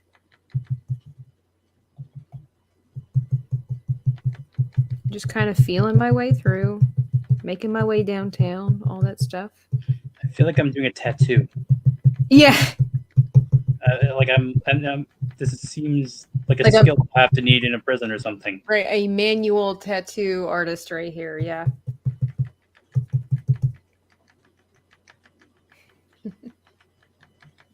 Yeah, it'll definitely build up strength in like your forearms, your thumb, and even your shoulder area, because people don't realize because artists aren't necessarily known for being muscular, maybe if they're a sculptor or something, but like, you'd be surprised how much muscle tone artists have to develop in their wrists, their hands and their forearms and everything like that in order to be able to do this for long periods of time.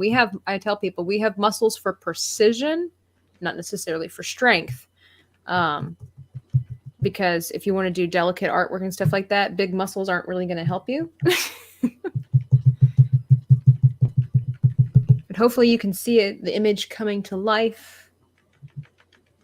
And then, again, I don't want this to get too muddy, right? It's because we are using the same kind of blue, so I want to leave some room for some white. So I'm going to do that too, get just a wee bit, and start dabbling here and there just to really emphasize some highlights.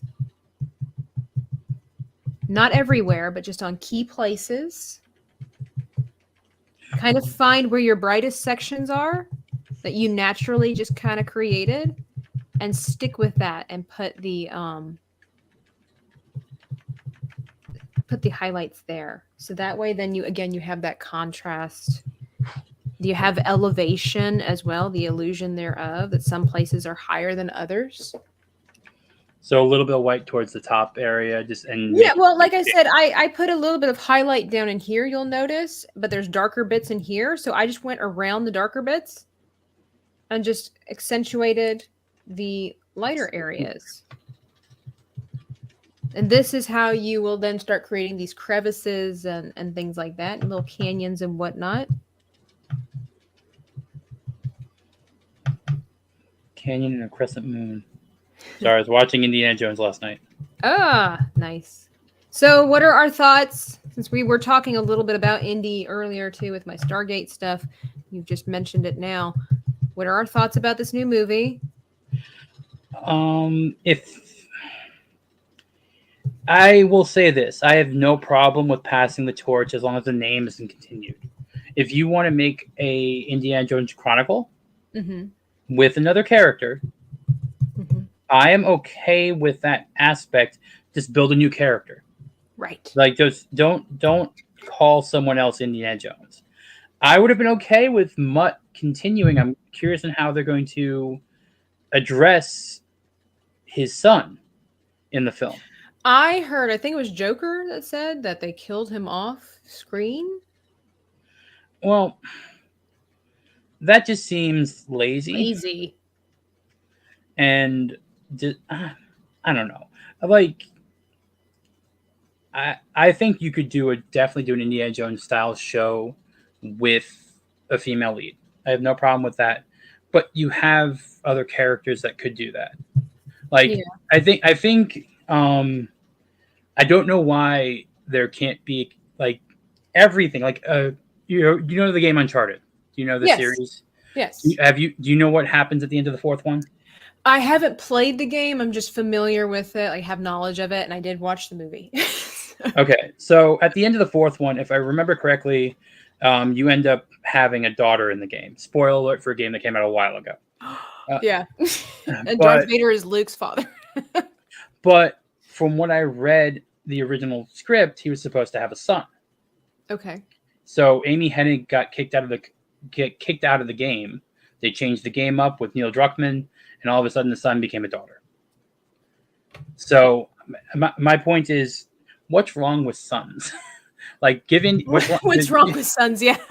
Like Indy had a son, and you're going to kill him off screen so Phoebe Waller could take over somebody not related to him. And I can understand not making the universe bigger, but why not have Salah's son be a prominent figure? And why not? Yeah, that's a good question. Why does it need? And I understand that we're living in this era of extreme feminism for whatever reason, but not everybody. You can't tell me even feminists want to have every character converted into a female, because that just, speaking as a woman, I just get bored. I don't want to watch a bunch of women doing everything. I want a nice healthy mix, you know. But yeah, I thought they were passing the torch over to, what is his name? Shia LaBeouf, whatever his name. Well, I mean, you could have recast Shia LaBeouf into someone else. Yeah, which I think that wouldn't have been that hard of a thing to do. Yeah. And I like the idea of a parallel story, showing a young Indiana Jones story and an older story, and showing his son making the same mistakes he did. And having this idea, because we have a big issue in our society of accepting advice from the older generation. Right. We have a big issue right now. And showing that, like, relationship between, for lack of a better term, boomers and millennials or Zoomers or whatever, and showing what each could learn from each other seems like a very heartfelt story concept. Yeah. That could work well with Indiana Jones, because he could be like, oh, you're getting this right. Oh, you're not getting this right, son. Like, because you had that in The Last Crusade, which is some people's favorite. Yes. Yeah. So you have that father-son dynamic. Why not just use that again? Well, I mean, because family values are not valued any longer. I mean, I've seen this on Twitter and things like that, where, you know, a lot of people are saying the same thing. Like, remember when we had TV shows like Family Matters and Full House and The Cosby Show? Home Improvement, where, yeah, nobody was perfect. Everybody had a struggle, but family was there for you, teaching you, guiding you. It is a natural occurrence where teenagers and young adults don't really listen to their parents. I wanted to check. No, it's good. Oh, that's pretty cool. I would carry that gently, Let me bring up my thing again. Here. I would carry that gently over this way. You notice how I've gotten dark, like it's carry like, the white further over towards the and other just side of very the canvas. gently, basically don't get more paint. Use up what's in your brush and just slowly maneuver it this way. So you can see I've got little faint wispies here. Little faint wispies. But yeah, the whole idea of family looking out for one another, family taking care of one another. It seems like we're only interested in that if there is drugs involved, or they're like gangsters or something like this, or if they happen to drive really fast cars off of cliffs, out of helicopters. Family, you know, that seems to be the only way that the family dynamic is supported anymore in Hollywood. And I think that's really sad because I mean the whole world is made up of family, so what's the problem? What's the problem? But oh my goodness. So when you get that figured out, here's where things might get a little sticky. I'm going to rinse this brush because we're going to start moving over to our warmer colors, our nice pop of color. And we don't, if we know anything, since you have a minor in color theory, was it? That, you know, if you have any blue in your brush and you start mixing some yellow and red and things like that, you're going to inevitably get greenish tones. I'll just grab another brush. No. Well, so here's the little thing. It's not necessarily bad to have a little bit of a green undertone because, again, it's still under the water. And so if I bring this here, whoops, closer, here we go. You'll notice that I have a little bit of a murky greenish kind of color, just a wee bit under the surface of the brighter color. Okay. That works well. Good. It's okay, but I'm still going to rinse out most of what's in here. Was this kind of what you were talking about, extending it over? What? Sorry? Hang on. Was this kind of how, by extending it over?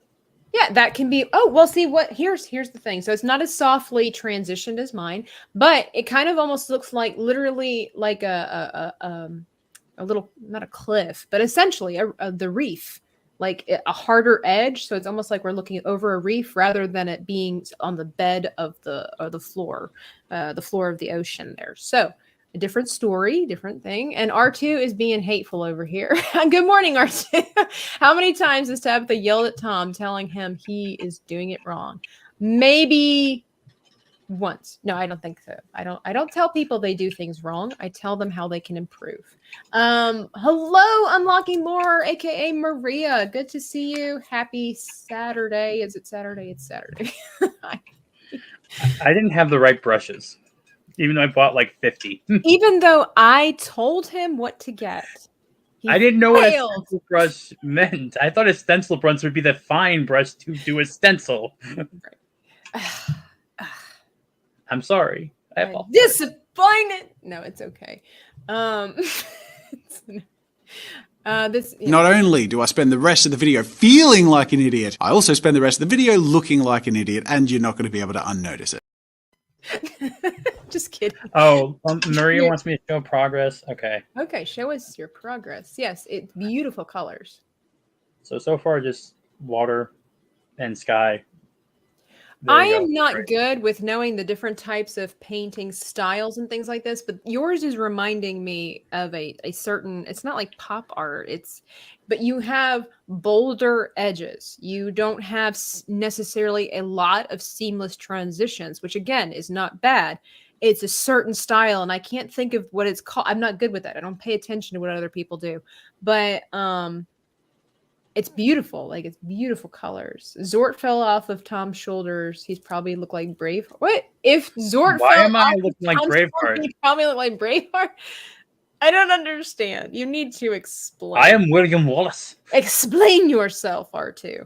All right, so I have rinsed my brush here. Oh, let me. I have done the same thing. It is all Okay, dried it off of my towel.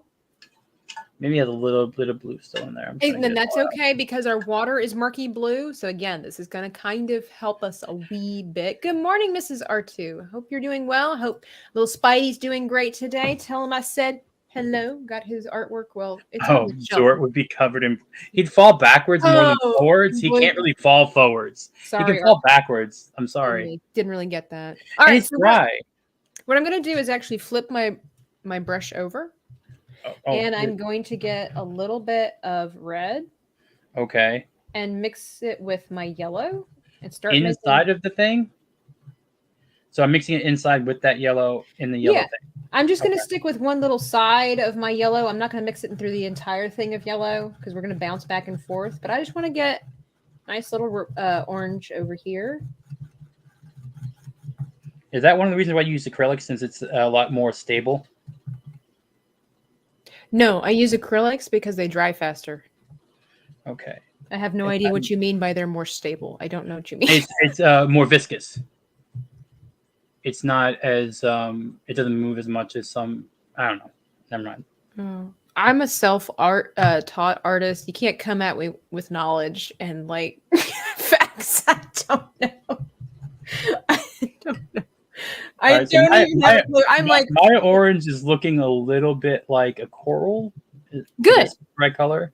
good. Since that's what we're trying to create, that's fantastic. All right, I have a good orange going on over here, but I still have some yellow because we're gonna go back and forth like that. Get that yeller. What? Get that yeller. Get yeller. Feller. So is this? It's kind of hard to tell. Is this orange kind of okay, or is it too? It's still yellow? For me. It still looks really yellow. Okay. So I would make it just a wee bit. Can't stay too long. I have to watch a bunch of lightning videos and hand in an assignment. Lighting. Oh, lighting. Lightning videos. I'm like, well, you just spend your time on TikTok. Okay. So we need a little bit more red. Okay. Bunch of lighting video. Oh, it's right for your different She's assignments. doing stagecraft. That's right. That's right. Hope that went well for you with all the other assignments and things you had to take care of, Maria. But she said she wanted to see Tom paint. Well, I'm trying.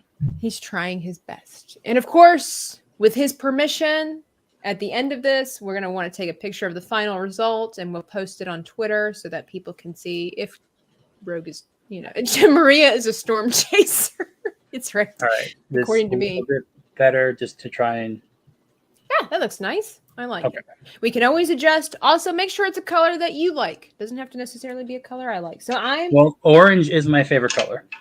Ooh, okay. Well, here we go. We'll make it a nice orange that you have. I mean, obviously, we don't want it too bold because we don't want it to detract from our dolphin. But I'm going to get just a little bit, not a lot. A little bit. Okay. A little bit. You can barely see. Very little So paint. a little bit. A little Okay. bit. All right. We're going to go back over here. Some of this might still be a little damp. That's okay. That's okay. I thought Tom was going to make pancakes. We're going to work on that. One day, we're going to do a competition. I'm going to win, and you guys can watch. So, I don't know. I probably won't. And so, I'm just going to start dabbing, On the top part of the lighted area. If I start over here, you can see. Look how Okay. pretty. Look how pretty. Nice contrast. And just be gentle with it. I hear you like, okay, just be gentle with it.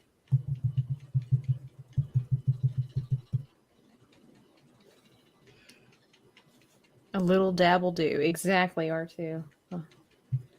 And just, we don't want to cover necessarily all of the blue that we just did, but it's just a nice undercurrent of this. And again, if it starts turning a little bit greenish, that's fine. Because again, it just kind of helps tell the story. How's it looking? Is it okay? We just started, I know, but how's the first go?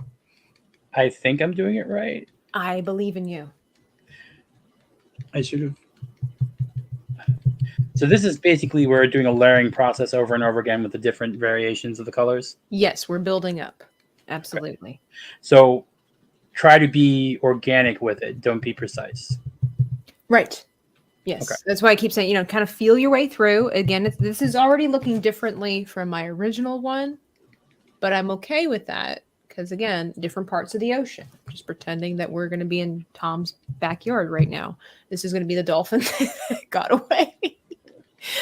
Tell the story. That's my area. That's right. If you guys are interested in storytelling, I just recently listened to, was it The Autumn Prince? Is that what it was called? Maria's latest story that she told, which was really fun. I was painting and listening to her tell a story. She tells some really fun ones. I painted the other day that's right, Maria. Did you not see this? I apologize. This is what we're aiming for. This might not be what we get, but this is what we're aiming for. I just realized the color is if anyone's ever had a baby, you know that color that comes out when they go to the diaper? It's kind of looking like that. That's okay. That just means it's a natural color that works with our nature scene. I wish Tom would have worn a Bob Ross wig for the stream. I'm sorry, I wouldn't have. That would have been funny. But No, now it just looks like someone took a number 2. Okay, well, if that's the case, I'm just saying that's what it looks like. It looks like. It doesn't, boys. It's always what boys do. No, it doesn't. It looks good. How many babies? I have changed diapers for my brother's kid. I've had to babysit them when they were born. So that's where my diaper duty came from. What are you trying to tell me? Are you trying to tell me that my painting looks like crap, Rogue? Your color's different than mine. I don't know. No, I get it. The green, there is probably an undercurrent of green that the dampness from the orange is reigniting and lifting from the blue. And again, that's fine. I have a little bit of that too. You might not be able to see in the camera. I have a nasty-ish kind of brown. Yes, a baby brown, we'll just call it, kind of peeking through. But that's okay because, again, it helps to mute the vibrancy of the orange and make it look like there is that water over top of it to keep it in the blue family slightly. So that works for us. So if it gets too muddy, we don't want to do more of that. What I'm going to do is then get a little bit of yellow. I'm not going to rinse my brush, so that way there's still some orange on there. And I'm just going to find areas to highlight now. Okay, with a little bit of yellow, so that way it kind of hides some of the poo. That apparently I didn't mean to make it go that way. It was just, but you couldn't help it. It's part of your DNA. I get you. It's a very nice color orange when it's not absorbed by the blue. Oh my gosh. This is just after the BP oil spill. That's all. There you go. No, I get where you're coming from, though, too. Yeah, this is where I was saying you have to be really careful because these colors start getting very muddy and, looking like that. Yes.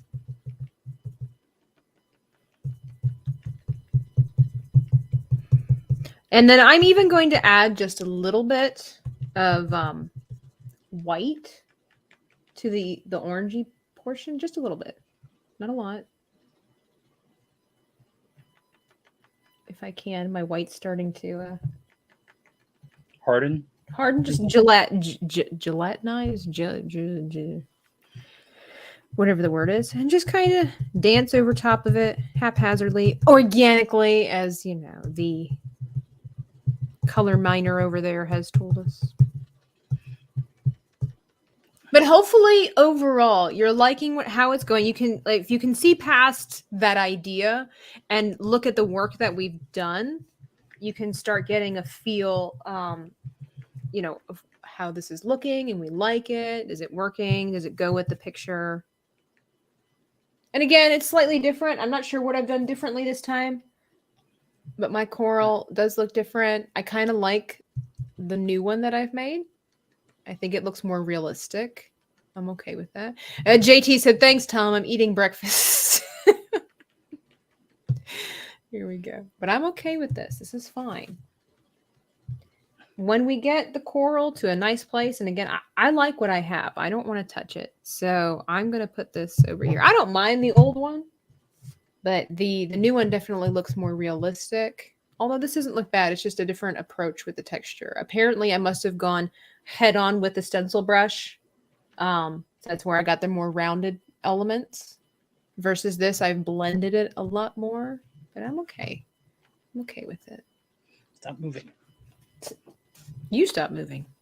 No, my canvas started moving on me. I'm sorry. I'm just kidding. I know you weren't talking to me.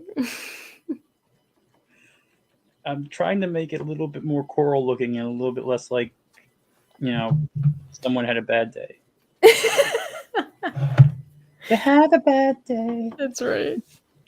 I think throwing in some of the yellow kind of helped with the. It balances it out. It does. And it's also drying different, drying a little bit more in a rust color than the poop color. Thankfully. Little Spidey says, "When am I coming on Tabitha? I'm way better than Tom." I will agree with that statement just because he's Little Spidey. He's Little Spidey, of course. Little Spidey, what do you want to paint? What would you be interested in painting? I don't know. Little Spidey's got some Mad Cat skills. I don't know how much I could add to that.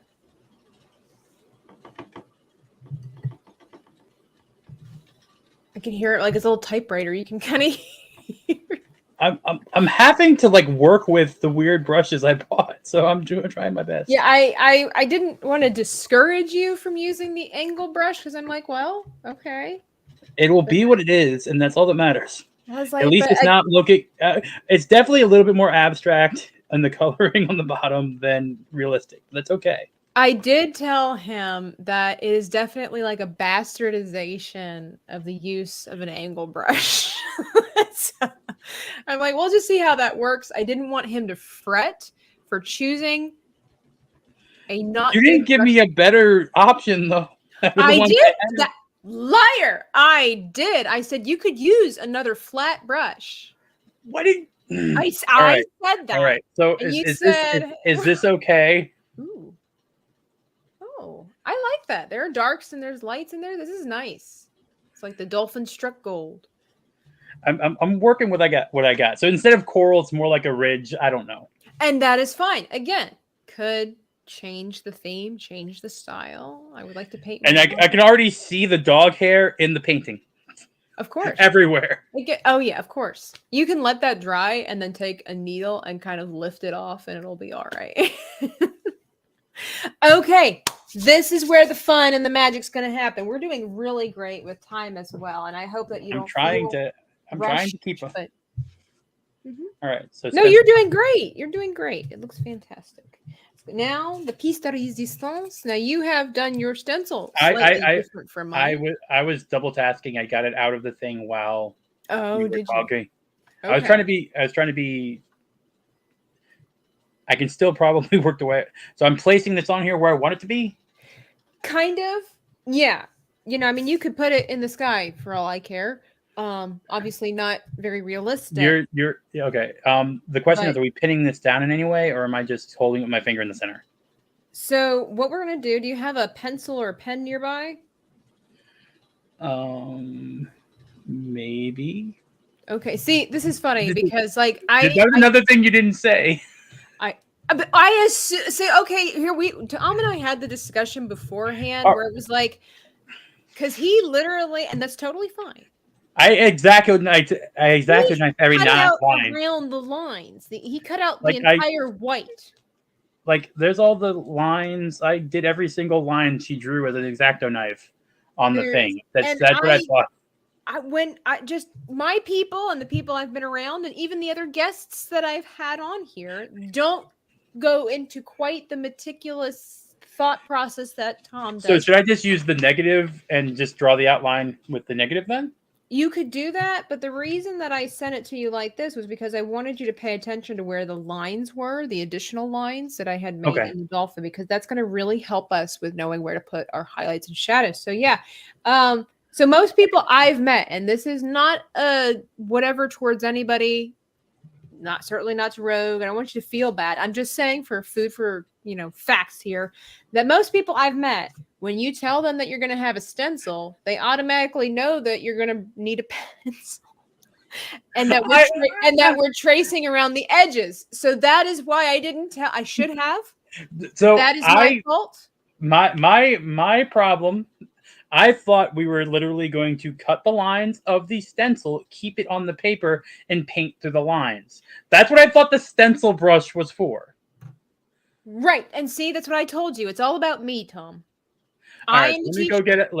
If you mess up, it's my fault. If you do great, it's my fault. So, I will be right back with a pencil. And that's totally fine. And that's totally fine. So, guys, I hope that you have been enjoying the stream thus far. Of course, be sure to hit the like button, subscribe if you're new here, and ring the little bell so you get notified of all of my upcoming videos. But I've also got my own little commercial, and I'm just going to play while we wait for Rogue to grab the elusive pencil. Now, at this point in the video, you're probably thinking to yourself, man, Tabitha's just so great. I love her artwork. I wish I could support her and help her in some way. Just let her know that I think what she's doing is great. And I just want to say that I am so glad that that's what you're thinking right now. And if you are looking for ways to support me and my channel, there are a couple of links in the description box below. You can check out my Patreon page where you can get exclusive behind the scenes footage and pictures of what I'm working on, my works in progress. You can also check out my Etsy shop where you can purchase some of my art pieces that I have made. Or if you just want to make a one-time donation, you can click on my PayPal link because maybe you just have a bunch of money sitting around and you just don't know what to do with it and you think, man, she looks hungry. Let's let her grab a slice of pizza this weekend. I would appreciate it.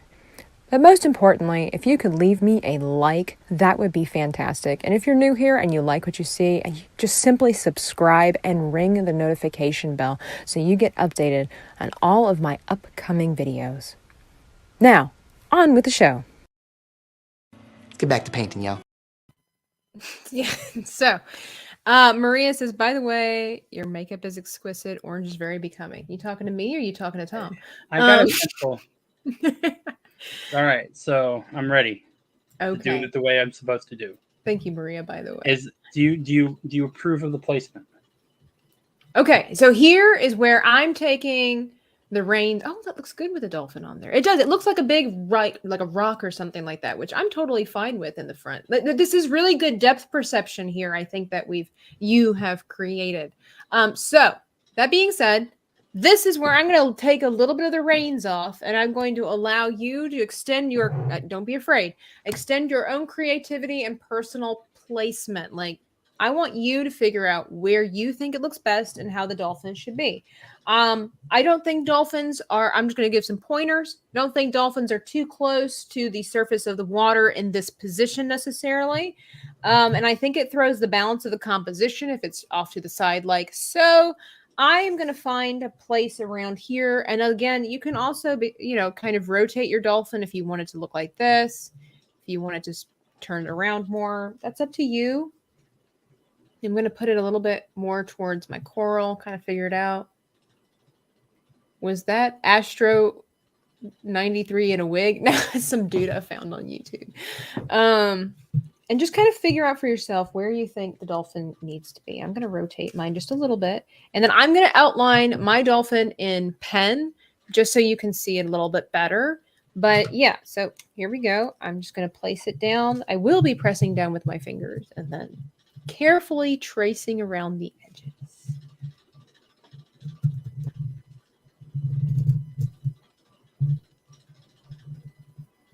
Here we go. So what do you think is maybe one of the keys to being a theme park vlogger? What have you, in the time that you've been doing this, by the way, how long have you been doing theme park vlogging? Let me ask that first. So it would have been 1 year in July. Okay. 1 year in July. So like a little over a year or yeah, like about what, a year and a half thereabouts. So yeah. In all of your time doing that, what are some things that you've learned that make for good vlogging in a theme park? Maybe there's some people that are considering doing that. Being courteous to the people around you. Ah, yes. Being approachable. Being approachable. Why is that important? Well, so YouTube's mean with the algorithm, right? Most of my subscribers actually come from people I meet in the parks that I offer help to, or say, "Oh, hey, there's a restaurant over here. You should probably try that if you're looking for somewhere to eat." If if people are afraid to come up and talk to you, I think you're kind of doing a disservice of yourself if you're considering yourself and what you do as a public service. Okay. So I consider what I do to be a public service. I try to not be in the way of people. I try not to be causing issues for other guests in the park. I want to be there to help. Like, I know more than most of the cast members in the park on where to go and how to do things. Right. Don't get drunk and don't fight trees. I didn't fight any trees. They tried to touch me. Right. But I think the other thing is, I don't know. See, everyone has a different thing. I know sometimes I sound like a know-it-all. Mm-hmm. And I think that's a good thing at times and a bad thing at times. So I've been trying to not sound as much like a know-it-all. Well, it's really hard not to sound like a know-it-all when you do know a lot about many things. Drunk 3PO says, yeah, but sometimes you butt into people's combo and it gets weird. I apologize for that too. I want to help, and I shouldn't be as vocal about it. I should just be like, hey, well, if you need help with that, I'll leave it alone. But yeah, I do butt into conversations sometimes. When you go to a theme park by yourself a lot, it gets boring. So if you start conversations, and I did this when I was like a 7-year-old kid too. I would just start conversations with anyone on the line on like Splash Mountain or anything like that, and just bring up, oh, did you know Brer Brox and Brer Rare came from this? Go a little Rain Man for a little bit. It's not, wow. Not a good thing. So would you consider yourself introverted, extroverted, omniverted? I'm okay by myself if I need to be. Like when I was in North Carolina, I was 15 years with no one around me. I was a 2-hour drive to the closest anything. Yeah. So that's like where I was, and I was fine with that. Mm-hmm. But I also love talking to people. I love making friends. I hope I'm friendly. I guess I am. It's hard to tell. Other people say you're friendly or not. So right. But main thing is I try not to be a bad person, I guess. Mm-hmm. Well, yeah. And a lot of us cover the same stuff, and it's all different perspectives on how we cover the stuff. So I don't know. But if you want to get into theme park vlogging, just go to your local park if there's one near you and just kind of walk around and say hi and stuff like that. I think people find genuineness and like that type of thing to be refreshing compared to overly produced and overly processed commercials. I could see that. All right, so I have the outline drawn. Okay, so here's the thing too. Like, remember I told you those lines that I put in here are important. Not necessarily all of them. Like, for example, this one that's right here. Don't worry about that one. The extra like porpoise nose line. Yeah, so we're gonna do the one underneath. So basically, try to use again all of this. These are like guidelines. You can edit them if you will. You can fix them later on with the paint. These are just to give you some ideas. So you'll notice here that we have a line right here. And we have this swooshy line right here that basically connects the back of the head towards the fin here. Or excuse me, this is meant to go up this way. My apologies. Don't pay attention to this one either. So this one's meant to go here. Let me make that really bold right here, okay? So basically from the back of the head up to the, what is this, the dorsal fin? Is that how we say that? So up here, and it doesn't have to be perfect. I'm just going to put that in there. This way it helps us know kind of like where the spine is. And then I will also put a little bit of a line this way so it helps to separate the head. When I met Tom, he tried to buy me donuts at 12 a.m. Very friendly. Well, that's good. Okay.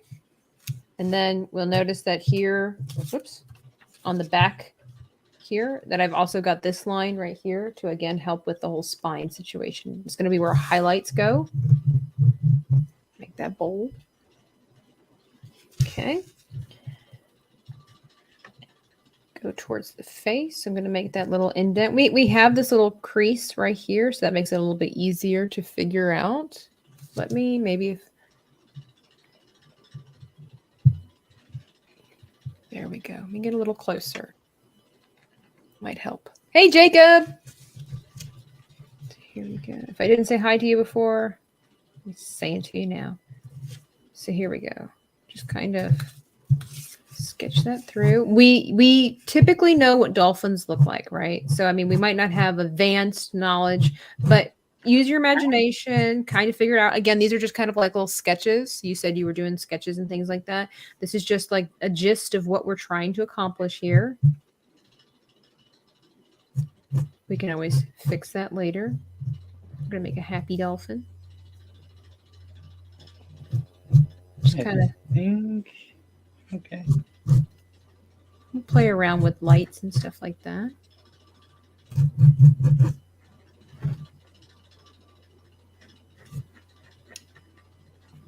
Okay. So, kind of, that okay? Hang on. Yeah. Oh, he looks really happy. Looks really good. Okay. Have to touch up some blue there. Yeah, exactly. Well, we'll do touch-ups and things like that, but we want to go along with this. Now, this is it's going to be a little daunting, I expect, but that's okay. We'll go back to this. We'll notice that what really brings this dolphin together are the highlights and the shadows. Okay, we got a lot of practice out of the way with our water, with our coral reef, our cliff, just to understand how important it is to have dark spaces and light spaces. So we'll notice that, of course, science again, here we go. Underneath is going to be the darker spots, kind of in here too, where it's like dipped down, the anatomy of the dolphin, and then we have the brighter on the top. So we're going to switch over to our 1-inch flat, or excuse me, our 1/2-inch flat brush, slightly smaller. See, people say it looks good. Looks good. And we're going to start with our darker, oh, excuse me. My apologies. I was going to start with my darker, but here's what's going to help us, I think. We're going to go into our white. Which brush are we doing this with right now? We're doing the 1/2-inch flat brush, your smaller flat brush. 1/2 inch, okay. Okay, whoops.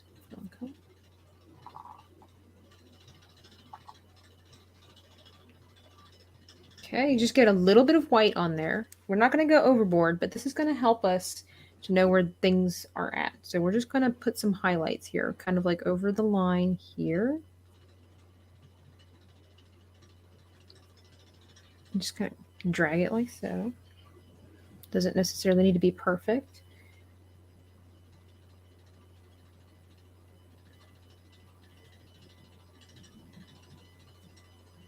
I'm just going to go ahead and put them on here so you can kind of see. And we'll make it look pretty, of course. Hey, stunning and brave Megatron. Good to have you here. Thanks for hanging out. Hope you're doing well this Saturday. We are nearing the completion of our painting. We're now bringing it all together with our showpiece right here. I'm just going to go ahead and put where the highlights need to be to help Rogue out. I still always want to call you Rogue Disney because, like I said, that's how I was first introduced to you, and now you've got 5 different names, and I just can't keep up. And well, no one really calls me by my Twitter name. That's just kind of. Am I the only one? I don't think I've heard anyone else call me that, except for maybe if someone's playing with me online on Fortnite or something. So I was a little disappointed when you switched over to the Rogue attraction because I'm like, oh, I love the sound of Rogue Disney, but I get why you needed to do that. Absolutely.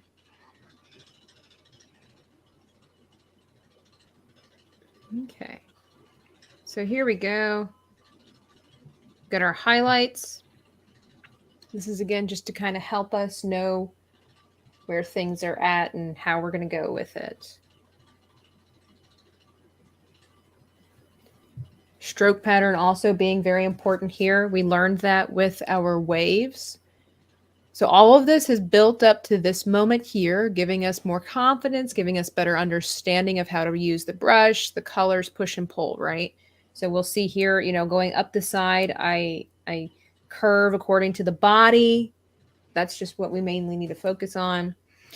And so I'm going to wipe out the excess white on my brush, on my towel. I really don't want that. I'm going to go into my darkest blue. And I'll just start in the bigger area here and work my way up. We're going to be doing a lot of bouncing back and forth. It's Whitey! Hey, Whitey, happy Saturday. Hope you're doing well. So glad that you're here. And I'm just going to follow and cover up the lines and just do little strokes like so. Still with the same brush? With the same brush. Yeah, we're going to do quite a bit with the same brush. Okay. And the darkest blue? The darkest blue. Okay.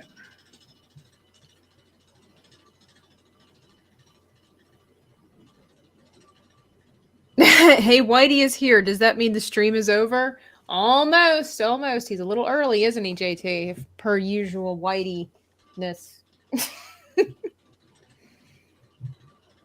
He's an awesome Star Wars room builder. So you guys should check out his channel if you like Star Wars and you want to see amazing handcrafted and even some 3D printed stuff. He's got amazing, amazing stuff there. So I'm going to start just putting the darker spots now down, right? So I've got like this belly area here. I've got the underbelly here as well. So you can kind of just dabble along with me.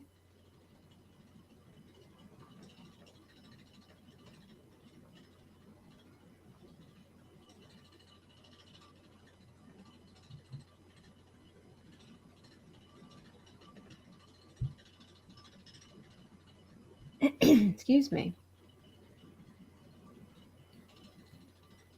You know, I've been giving shout outs to a lot of people today for their channels. And if I missed anybody, I apologize.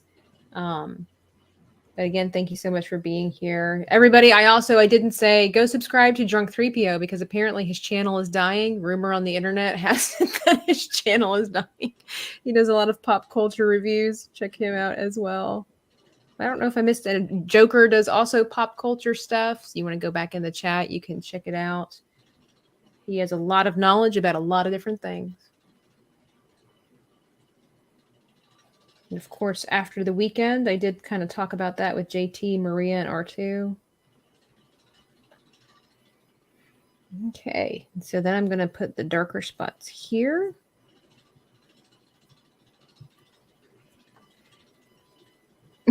R2 said, who's Drunk 3PO? Exactly. People need to know. So go find out.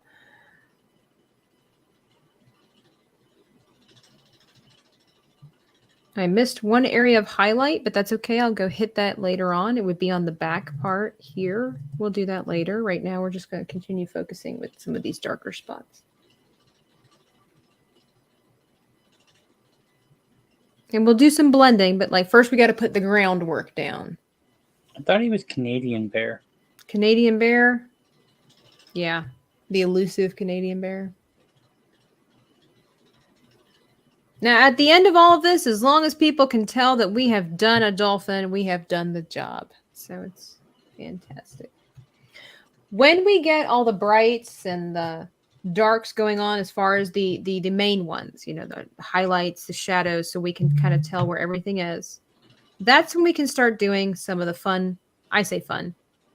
Might be daunting for some people, but start doing some of the fun blending that really comes together. I know a jaywalker. Is that the same dude? I think we all know a jaywalker. Myself personally am a jaywalker. When I did jury duty, and I did a video about that just recently. I mean, I didn't do it about jury duty, but I had jury duty. I was traveling around and I did some artwork. You can check out my last video there. And, you know, the courthouse downtown also has the police department next to it and a lot of other stuff. And so there were a couple of times I was running late and I'm like, man, I just want to run across the street. But it was, you know, a little ways down from the crosswalk. And I'm like, should I jaywalk? I mean, there's a lot of police officers around. I don't want to make them mad. Like, how seriously do they take jaywalking is what I want. For the hind fin, did we do any of the dark blue there? Where area here or down here? No, up down there. Yeah, I did. I know. I was trying to maneuver the camera. Oops, that's my finger. There is dark blue down here. Okay, just wanted to. And so then the rest of it is going to be a nice mixture of the white, a little bit of the lighter blue. You can even throw in some of the turquoise. Like, have some fun, play around with it. But we've got the basic structure for where our highlights and things need to be. So I would recommend when it comes to the blend, we're going to start in this bigger fin down here. Whitey wants to know, who's the guy painting with us today? Had you been here earlier, you could have known. I'm just kidding, though, Whitey. I appreciate you being here. So this is the Rogue Attraction, also known as Tom, also known as Godsey, also formerly known as Rogue Disney. He is a theme park vlogger, and you can check out his channel. It's in the link description box, and you can check out his channel. It's in the description box with a link. Oh, that looks good. Yes, I can already tell it's a dolphin. So yeah, here we go. That's fantastic.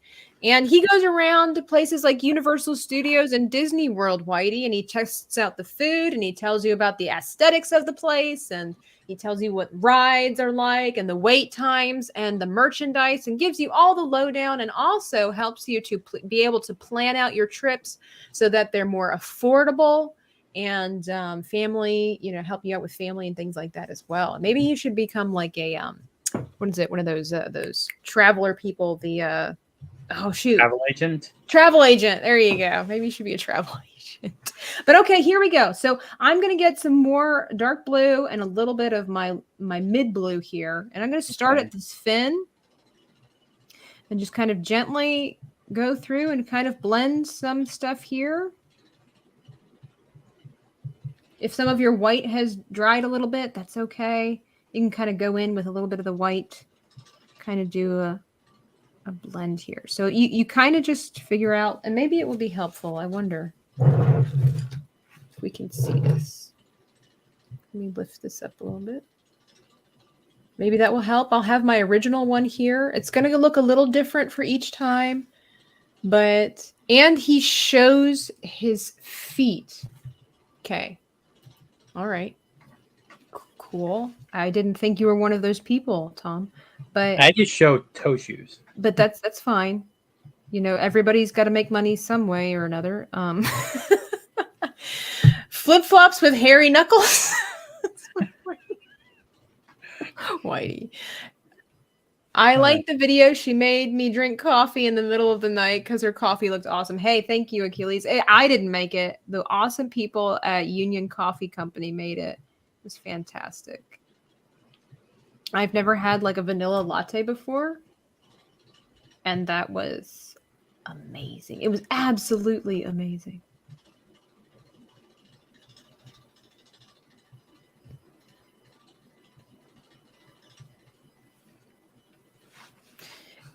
There we go. And just kind of go along, sing a song. Everything will be slightly different, like I said, and that's okay. Okay. So we go transitioning this light blue, dark blue, or medium blue, dark blue into the body frame. Mm-hmm. And then a little bit of sometimes that turquoise, just kind of, that helps like the reflection. So Okay. You'll notice that under the body right here, I have like later on, I go in with like a little bit of the line work, just a wee bit. So it looks like the water's reflecting off of the dolphin. The Hobbit attraction. They match his beard. Guys, you guys are funny.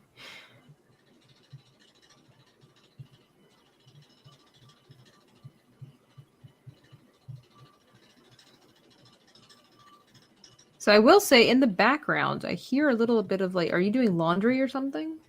I have to change my ceiling fan. Oh, okay. Sorry. Just asking. No, you're fine. I was just like, all of a sudden, I didn't hear it before, but I heard it now, and I'm like, what is that? It for some reason when the lights are on, you can hear it. When the lights are off, you can't. I don't get it. It is peculiar.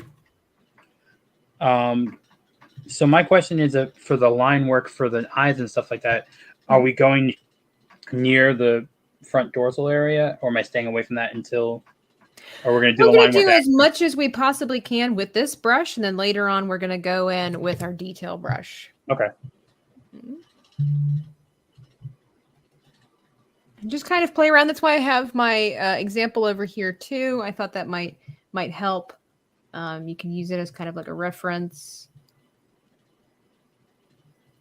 And again, just kind of play around with the colors. It's important to make sure you keep the darks and the lights there.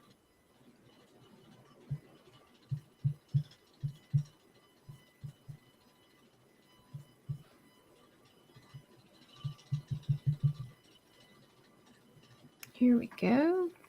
Does anybody have any question? I shouldn't ask this chat that kind of thing. But does anybody have any questions for Tom? Any curiosities? Not about his feet that maybe he could answer for us. If you've just met him today, like Whitey has, do you have any questions for him? He said he's been doing theme park vlogging. Did you say a little over a year now, right? About a year and a half, I would say. But yeah, in terms of how long I've been going there, all my life. All his life. And Whitey, we are doing this dolphin because he was attacked by a dolphin just a couple of months ago while trying to rescue his dog in his backyard. There you go. Tell the dolphin story. Exactly. He did tell it earlier. I can tell an abridged version for people coming in now. Yeah. So I have a very active English Bulldog Catahoula mixed named Rogue, hence the name Rogue in the channel name. She's very curious and very proactive. And I live on a canal in Florida that has all form of creatures, be it manatees or dolphins. One day, my dog decided that it would want to play with the dolphin in the canal. So she jumped in and basically almost landed on top of it. The dolphin was not a fan of this in any way, shape, or form. So the dolphin went to go after my dog. So I, as a good dog parent, I go in, I rush in, jump in the water. My canal depth is about 7 feet. So it's actually pretty deep. It's the deepest canal where I live. So I'm in the water trotting because I'm only like 5'10". So I'm trotting the water, holding up a 60-pound dog and getting pelted in the back by the nose of the dolphin while I'm trying to lift my dog up onto the canal. And my 75-year-old neighbors across next to me just laughing there the entire time, just laughing. Like they didn't help you. No, they didn't help me. And they didn't record me either, thankfully. Right. You were saying that Drunk Threeper's like, you should have recorded it. Wait, I'm like, you should have helped. Or at least the dog. You know, Tom can take care of himself. Dog did nothing wrong. You know, just help Rogue out. Has the dog since then attempted to go near the canal? Yes. Okay. My dog has no fear. No fear. Okay. This is a dog that I found. I said the story earlier. I found on 95 in South Carolina driving home, like completely underweight. It was like she was 19 pounds at the time. She's now 60. Like I have pictures from her when I took her to the vet. I drove 4 hours in the car to get to a vet. Oh my gosh. To take her, and she was shivering, covered in mud. Of course.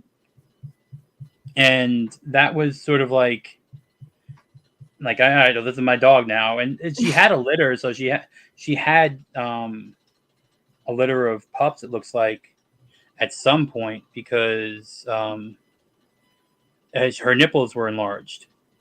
So, did you ever find the puppies? I don't know. It was so far away from where I lived. It was just kind of not a possible thing.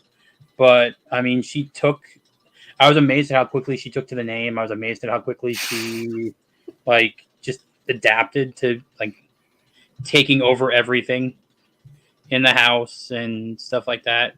Where I was in North Carolina was great because did the dolphin have a tattoo? I don't know. Ankle. He had the dolphin had one on its ankle of Tom. I don't know if it had a tattoo. I should have looked. I didn't look. I was too busy trying not to have my dog get. Yeah. How's the dolphin coming along? I was gonna ask, is this okay so far? Oh yeah, that's some good blend in there. I wish I knew what this style was called. It's really cool. I'm sorry. I don't know if I'm doing it right or not. Sorry. What do you mean sorry? I just gave you a compliment. I'm assuming I'm staying away from the turquoise for this. No, you can incorporate it in there however you see fit. Okay. You can use it as kind of like a hybrid between your white and your dark blue. So that way it's your middle ground, if you will. 'Cause I was thinking about doing that a little bit towards the snout, just to Exactly. have that. Play around with the colors. Achilles Jones, he wanted to know why you changed your name from Rogue Disney to Rogue Attraction. We did discuss that earlier, and I'll let you answer that. You could probably figure it out, guys, but I'll let him tell you. It's not that complicated, and it's not like an awesome story like a dolphin attacking me. Yeah. It came down to I wanted to sell T-shirts, and I realized I covered more than just Disney. So changing it to a more appropriate uniform name, and I wanted Rogue in there no matter what. Like Right. that, like that was it had to have Rogue still. That was not something that was going to go away. I did go through a couple iterations. I talked even to Tabitha and a bunch of other people, gave out like concept name changes, and I would test them by buying my own shirts from TeePublic to see if they would sell them. So I have this one is a name I went through, like Rogue Diz Life. It's not my let's name have a now. look at it. Rogue Disney. I like it. Like I went through ones to see what would be available, like, and wouldn't get claimed. Mm-hmm. And that was basically it. And I think it works. I don't know if I know it's a lot of people. It's it's going to take a year for people to get used to it. I know that. Mm-hmm. That's okay. I'm still a little bit heartbroken, but that's all right. It's not about me. So I'm sorry. You can still call me Rogue Disney. A lot of people do. it's hard not to. It's such a fun name too, but I just tend to call you Rogue. I really can't bring you I feel weird, like I said earlier, calling you Tom. So but yeah. Right. So your dolphin's looking good. We're just filling in. And you guys what can see... color would we do for the eye? What, sorry? What color for the eye? The eye itself is going to be the dark blue with some white highlight. Okay. Would that be the detailed brush? Yes. I'm going to reserve that for the detail brush. I'm going to fill in back here. Just kind of work with this. So right now we're just blending. Yep. We're just together. we're fixing to save the details. For the final. Tabitha making Tom feel bad. It's my job. No. My job is to make you feel better, but I can't help it if it hurts along the way. No, I think you're doing a good job. I like what we've both created here. And this isn't the easiest project. And I think for that being said, you're doing a fantastic job, because I was like, well, honestly, when I made this, I'm like, what am I thinking? I have very high expectations apparently for my guests when I create these things, because this is not necessarily the easiest painting to do. But I was like, man, if this is going to go in his home, I want him to be able to like it and enjoy it. I don't want it to be like a colors by numbers kind of thing for you. So I really try to put a lot of effort into creating these pieces. I think the only person I may have ever try to make feel bad about their painting maybe was Drunk 3PO, just because he destroyed one of my brushes. And yeah, I still talk about it to this day. I have nightmares at night. I wake up screaming, but it's okay. I've made it through. I'm all right. I got over it. Jesus help me. It gotta be easier to paint something that's like not real. He's painting Avatar Na'vi things. Like, it's so much less oh wait, the back. I missed the back fin. No, that's okay. the dark blue. Yeah, it's the all dark good. blue. Okay, I just realized I missed that, because it's blue on blue on blue. It's no, I know that exactly. That's why I've got my example. I've got mine here so you can look at it. I don't know that painting fictitious creatures is easier, because again, you do have a lot of leeway with nature and things like that, but it still needs to look believable, or still needs to look good. So it takes just as much effort to paint something that's not real as it does something that is real. But do you think the eye is more forgiving for a created creature? Same way that the Uncanny Valley.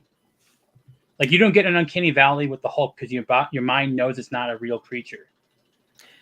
True. But if it doesn't look like the Hulk, then people are upset. Hence She-Hulk. Right. Well, there's that. But You know, I mean, I could do, I'm going to go old school here. I could do a painting of Sylvester and Tweety. But if it doesn't look like Sylvester, people aren't going to forgive that because it, even though it's not, well, I guess it's a cat, so it's not real. Okay, let's try something else. Let's try, you said not real. Okay, well, so if I'm going to paint Jabba the Hutt, if he doesn't look like Jabba,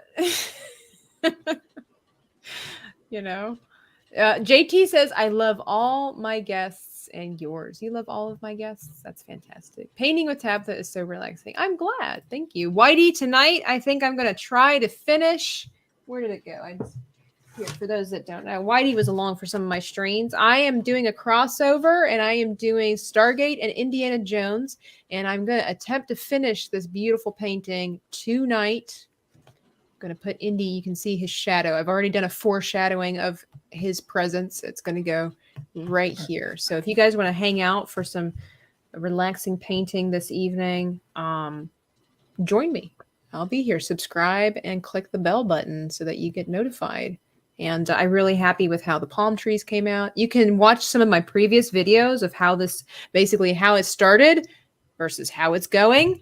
And you'll notice that I've made quite a few changes to get to this point here. But I'm excited to finish that off. No, we'll put it here. I also, when I started doing those streams, I did Hogwarts Castle with a palette knife. That was one of the first times I'd ever done that. You can see all the scrape marks and everything that I did. Turned out so cool. I'm really happy with how this turned out. And I don't have with me, but my last one was a painting that a lot of my viewers really helped me with because I was struggling with. I did Medusa and turned out really fantastic. Oh my goodness, it's My Nerdy Home saying Hogwarts. Oh. Hello. Hi. Welcome. Yeah, I did a Medusa painting. She turned out really beautiful. You know, while I can't help it, I've got to talk about it because my viewers are the ones that really helped me with that painting. Let me go grab that really quickly. Everybody, we're just going to stare at Tom's hat for a second. Okay. It's not, it looks like a dolphin, kind of. It kind of looks like a dolphin, I think. It needs more detail, but it kind of looks like a dolphin. Oh, it looks fantastic. I need to blend more. Yours is more blended. That's because I'm the blend queen. I love blending. So this is one of the paintings I did. I'm not very good at painting people. And so this was like a trial and error kind of decision. But I was really happy with how she turned out. And actually, Lady Marine helped me with figuring out some of the snaky snakes. And so I really appreciate that. But it was fun to paint with this. And I really appreciate the encouragement you guys gave me for trying to create this piece. She's not the perfect picture of Medusa, but I like it. We all kind of created this story of like how she was more, instead of being stone, she herself was like clay. And it was just really a really fun stream. You can go back and watch those, how I got to this point here. Everything done in oil paint except for the gold gloss though. It's really fun just hanging out. Sometimes I talk, sometimes I don't. Just depends on the mood. And sometimes we should just go with it. So yeah, I don't want to overwork. I don't like this area here. I don't want to overwork my blends, different things. I'm kind of trying to dirty it. I guess like dirty it up a little bit because I saw some areas being like too white. Does that make sense? Yes. Not much, but just like kind of throwing. No, some you're of right. that. If you look closely at where I have my highlights, I don't have them white. There is a tint of blue in there. So absolutely. And you're going to want to do that because if you look at my original painting, I've got the little streaks of white here to look like the water reflecting from above. So you're going to want to leave those pure white if you can. So yeah, just do that. When you get all taken care of, we will be switching over to the detail brush once all this is filled in. I'm going to throw this into my cup of water. But this is what we're aiming for, guys. Rogue is doing a really great job with his creation. It's going to look different from mine. No critics out there in the crowd because, of course, me being an artist, having lots of experience, this is my job. This is what I do every day. I teach kids how to paint. I also do this on YouTube. And again, thank you everybody for coming along on this journey with me. But I do this every day. And so if you're not a painter, it can be daunting. And I think Rogue is doing a fantastic job. I love I'm ready to try the details. Okay. Well, there's not going to be too many details for this. I did miss one element that I'm just going to go ahead and fix myself here personally. I didn't have that nice little turquoise streak down here. So the thinnest brush I have? Yes, sir. The thinnest brush I have. I'm going to leave it like that. So the turquoise is like sort of highlight the shape. Yeah, underneath, because basically it's reflecting. I don't put, so here's the thing. Again, remember using realism, imagination, science. Let me lift this up a wee bit here. So if you look at my original painting versus my new one, I've made an altercation here. Is that my painting over here is brighter on the bed, right? On the bottom of the water. So it makes sense that there's a stronger reflection. Here, this painting is actually darker. So I don't want to have a lot of highlight under here because it won't make sense.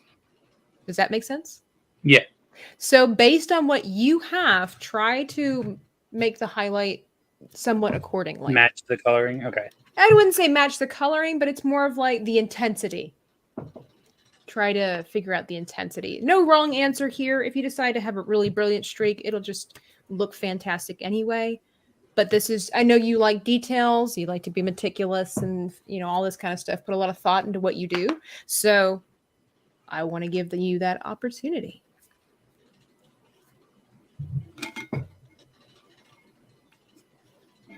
So how often do you go to the theme parks, if I can ask? I mean, if you're a theme park vlogger, I'm going to assume you need to be there all the time.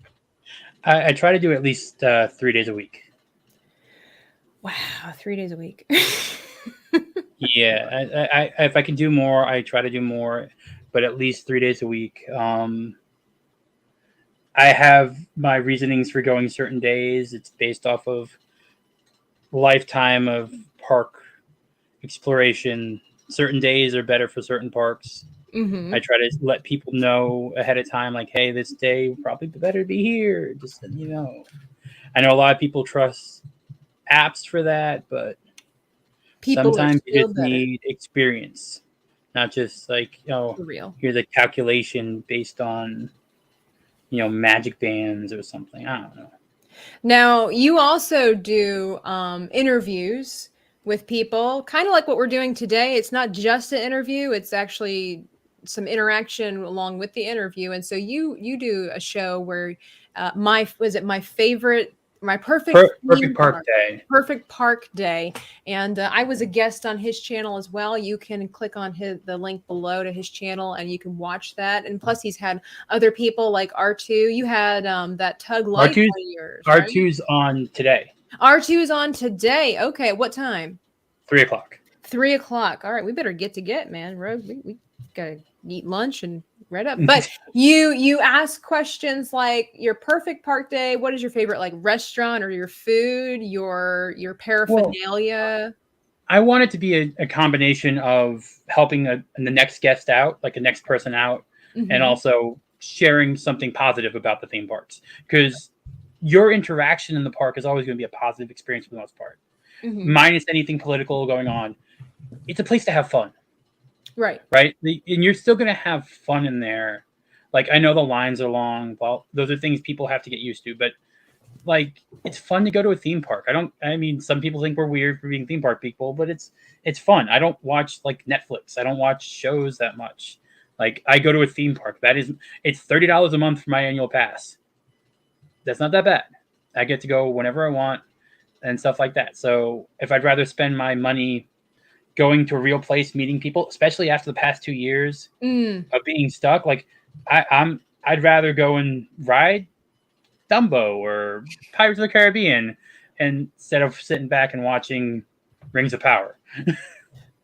I hear you. He had me on his channel, and I think I may have surprised him with see you, JT. Thank you for stopping by. He says, have a great weekend. He was asking me about my perfect park day, and I was saying I love when it rains.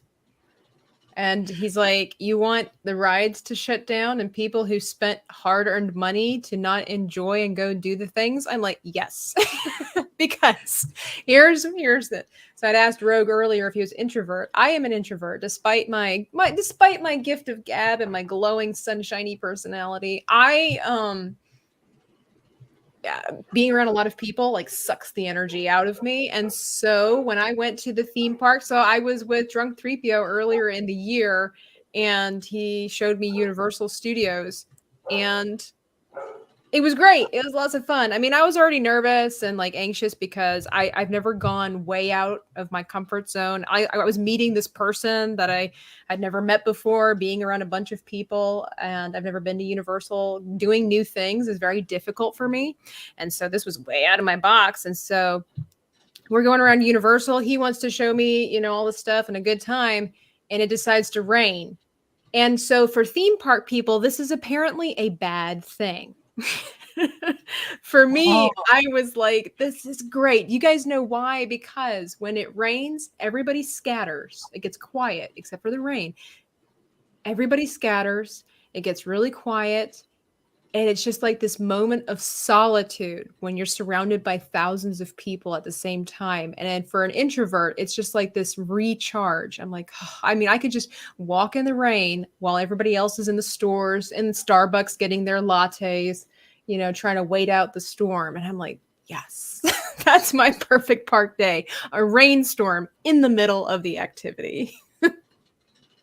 How are your details coming along? Are we ready to start? Did you already do the eye? I'm not sure. I just did the circle for the eye. I'm working on. I did the belly area for the shadowing that you did before. It's pulling in more of those reflective of the weird poo mustard color on the bottom. That's okay. So it's that just makes it more So realistic. I'm using the dark blue for the details for the mouth and stuff like that to try and. Sure. Am I wrong right there? Because I can't see it anymore because it's not covered in paint. So I'm kind of just like guessing your way through. You know, that's all we can really do is guess our way through. No, you're doing great. No, see, I don't mind if it rains for a little bit because then the people that are fair weather will go home and the lines get shorter. It's when it rains the entire day. No, I can see that. No, that's why I'm saying my perfect park day is just like a little bit like a breather, just a little bit in the middle. The other problem is I have like an hour drive. So if I drive there and it's raining the whole day, it's like, all right, well, that's gas wasted. I know it's very selfish. I don't think that's selfish necessarily. I wouldn't classify that as selfish. And my dolphin has a different attitude than my original one, but I'm okay with that. Okay. So got a lot of the similar. I'm simplifying my dolphin here just a little bit compared to my other dolphin. And actually, I really like it. A little bit darker, a little bit deeper. So that's going to make my lines really nice and accentuated. So we don't want to overthink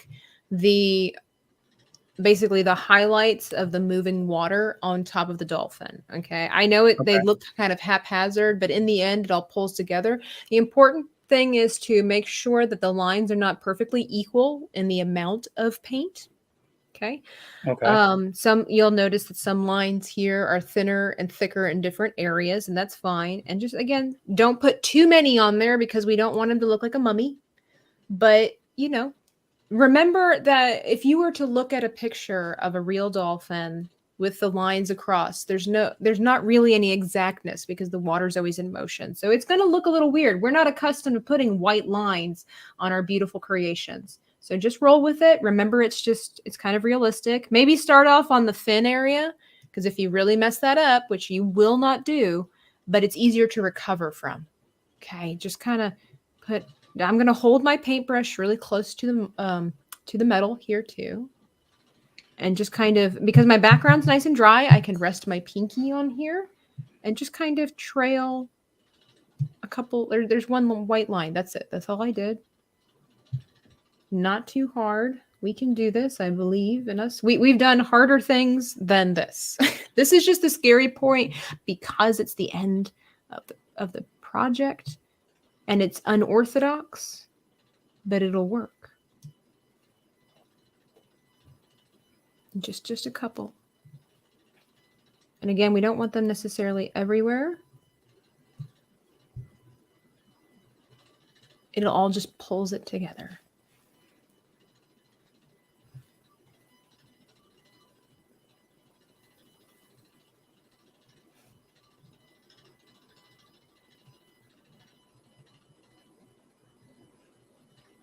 I will be sure to stop by your channel when R2 is on. Not only is, R2 a friend and everything, but I'm curious with his spunk what he's going to say, what his perfect park day is going to be.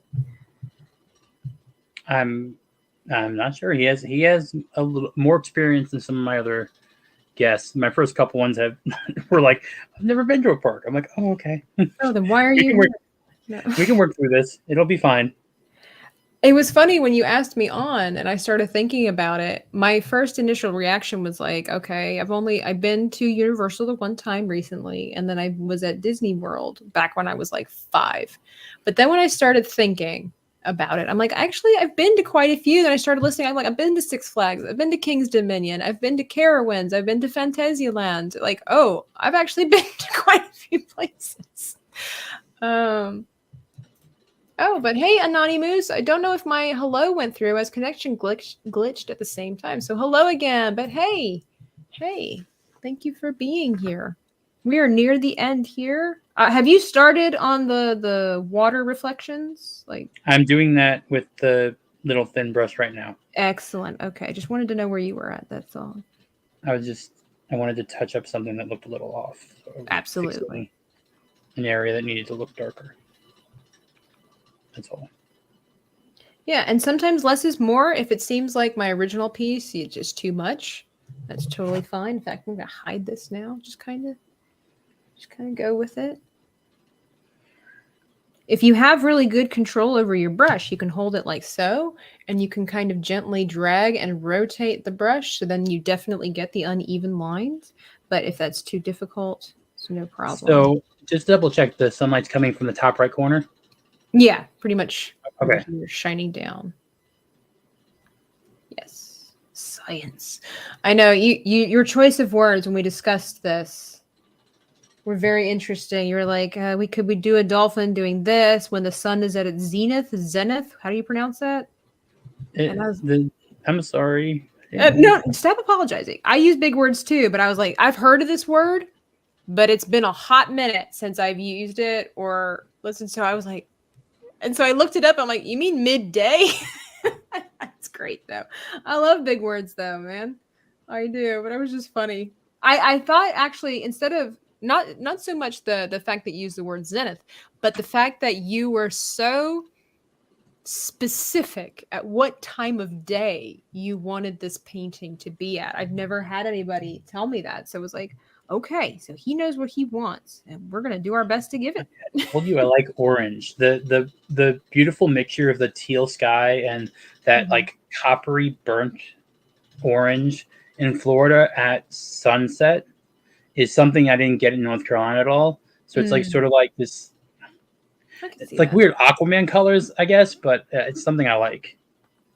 Yeah, I noticed that if we're going to get really bright colors here in NC, it's typically going to be the really beautiful, like hot pinks with the purples. Because the coral, because of the sand, not the sand, but the clay in the soil. Mm-hmm. Or at least where I was, there was a lot of clay. It was a pain to plant. Yeah, it's a lot of fun.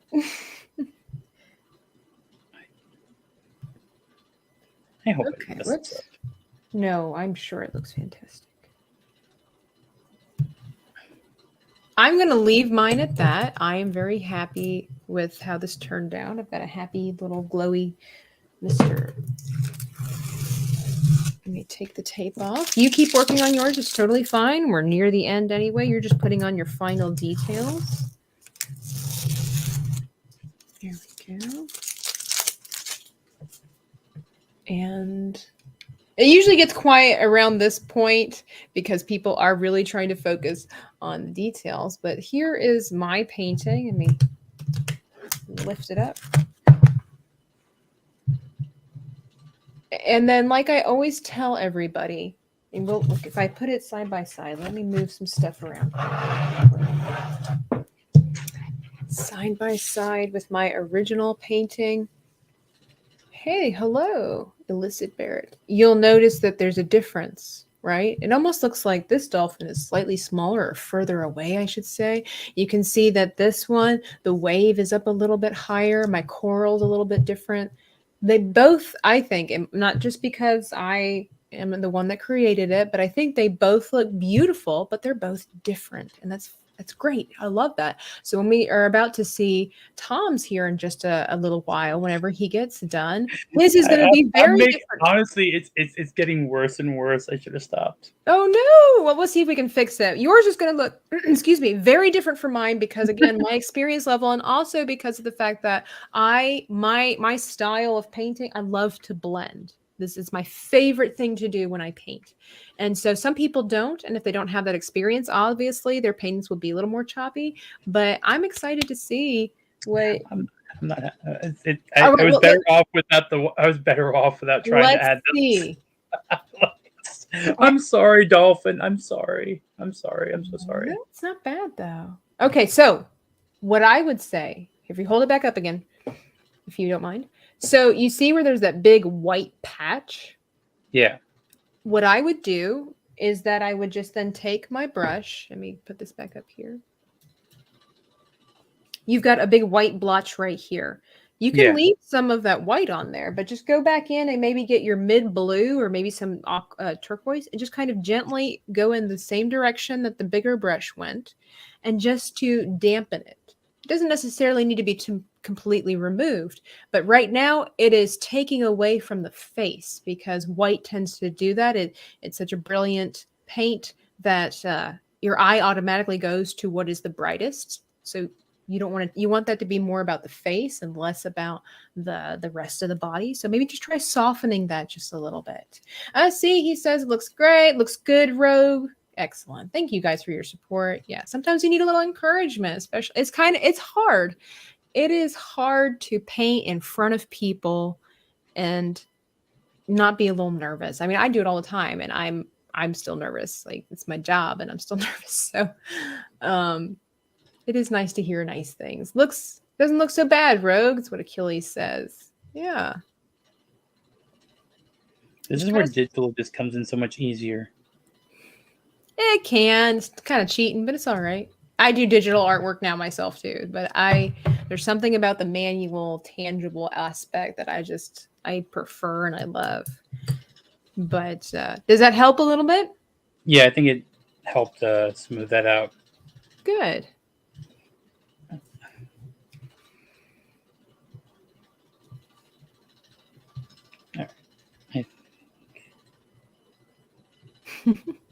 I think this is as much as I'm going to be able to do. Well, and if I might ask, what is your absolute favorite thing about going to theme parks? In my view, it's my memories. I have so much nostalgia and so much recollections. I remember the first time I ate at Pecos Bill's in 1996. I remember what I ordered.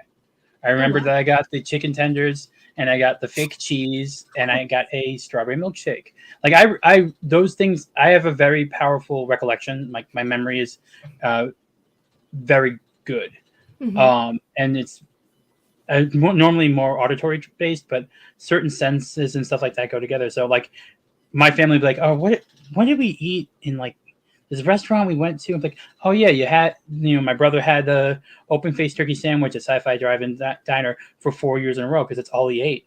So from 97 to 2000, well, we didn't go in 2001, but 2002, he would always order the open-faced turkey sandwich from Sci-Fi Drive-In Diner.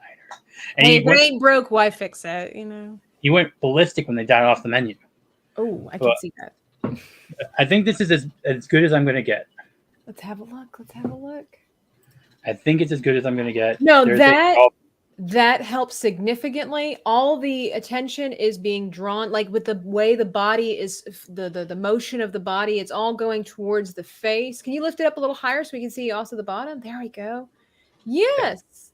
Now it looks, you can tell automatically what this is. This is an ocean wave. You've got either a rock or the coral. Actually, I like the way you blended those colors there because you do get a lot of shadows and highlights. So it looks like there's dips in the rock face or whatever we want to consider this to be.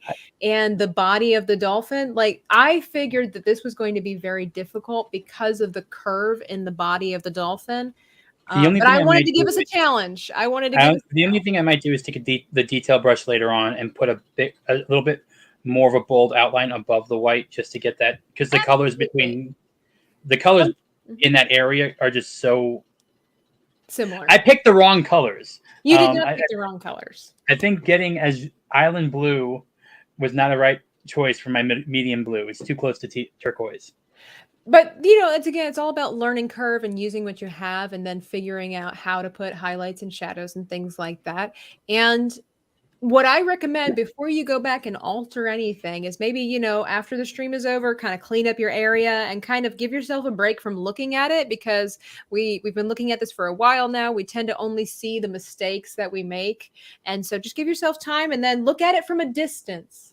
Because that really helps. You know, if you look at it really closely, you see all the imperfection, but you hold it back and everything comes together. And it's absolutely beautiful. But no, Rogue, you did a fantastic job. Do you like what you made? Yeah, I do. I think it represents the thing that attacked me pretty well. Excellent. I might, if I feel up to it, I might just actually off in the distance make like you with your dog carried away. If I'm feeling up to it. Well, thank you so much, Rogue Disney, Rogue Attraction, Godsy, Tom. Thank you, Azort. Thank you for being with me. This was fun. I enjoyed learning more about you. Learned a lot of stuff and hanging out. Hopefully some people will go over and subscribe to your channel and follow you along your journeys with your theme park vlogging and show some support. But you did a great job today. I really like what you've made. I really love that rock. I know the main focus was the dolphin, but since I'm all about blending, what you did with that rock is what has impressed me the most, especially because you did it with a freaking angle brush. I mean, blasphemy, but you did it. You made it work. And it's fantastic. Well, I had fun. I'm glad it didn't turn out completely terrible. It looks fantastic. And you know, you can only get better the more that you do it. So if you ever decided you wanted to do it again, it would look even better. So, but thank you everybody for coming out and showing your support, and hope to see you again on the next one. Again, I'll be going live this evening, trying to finish my Indiana Jones Stargate crossover. Happy Saturday, everybody. Catch you next time. Bye. If I was watching this video, I would like it. I would like the video, and I would probably subscribe because this is so thoroughly entertaining.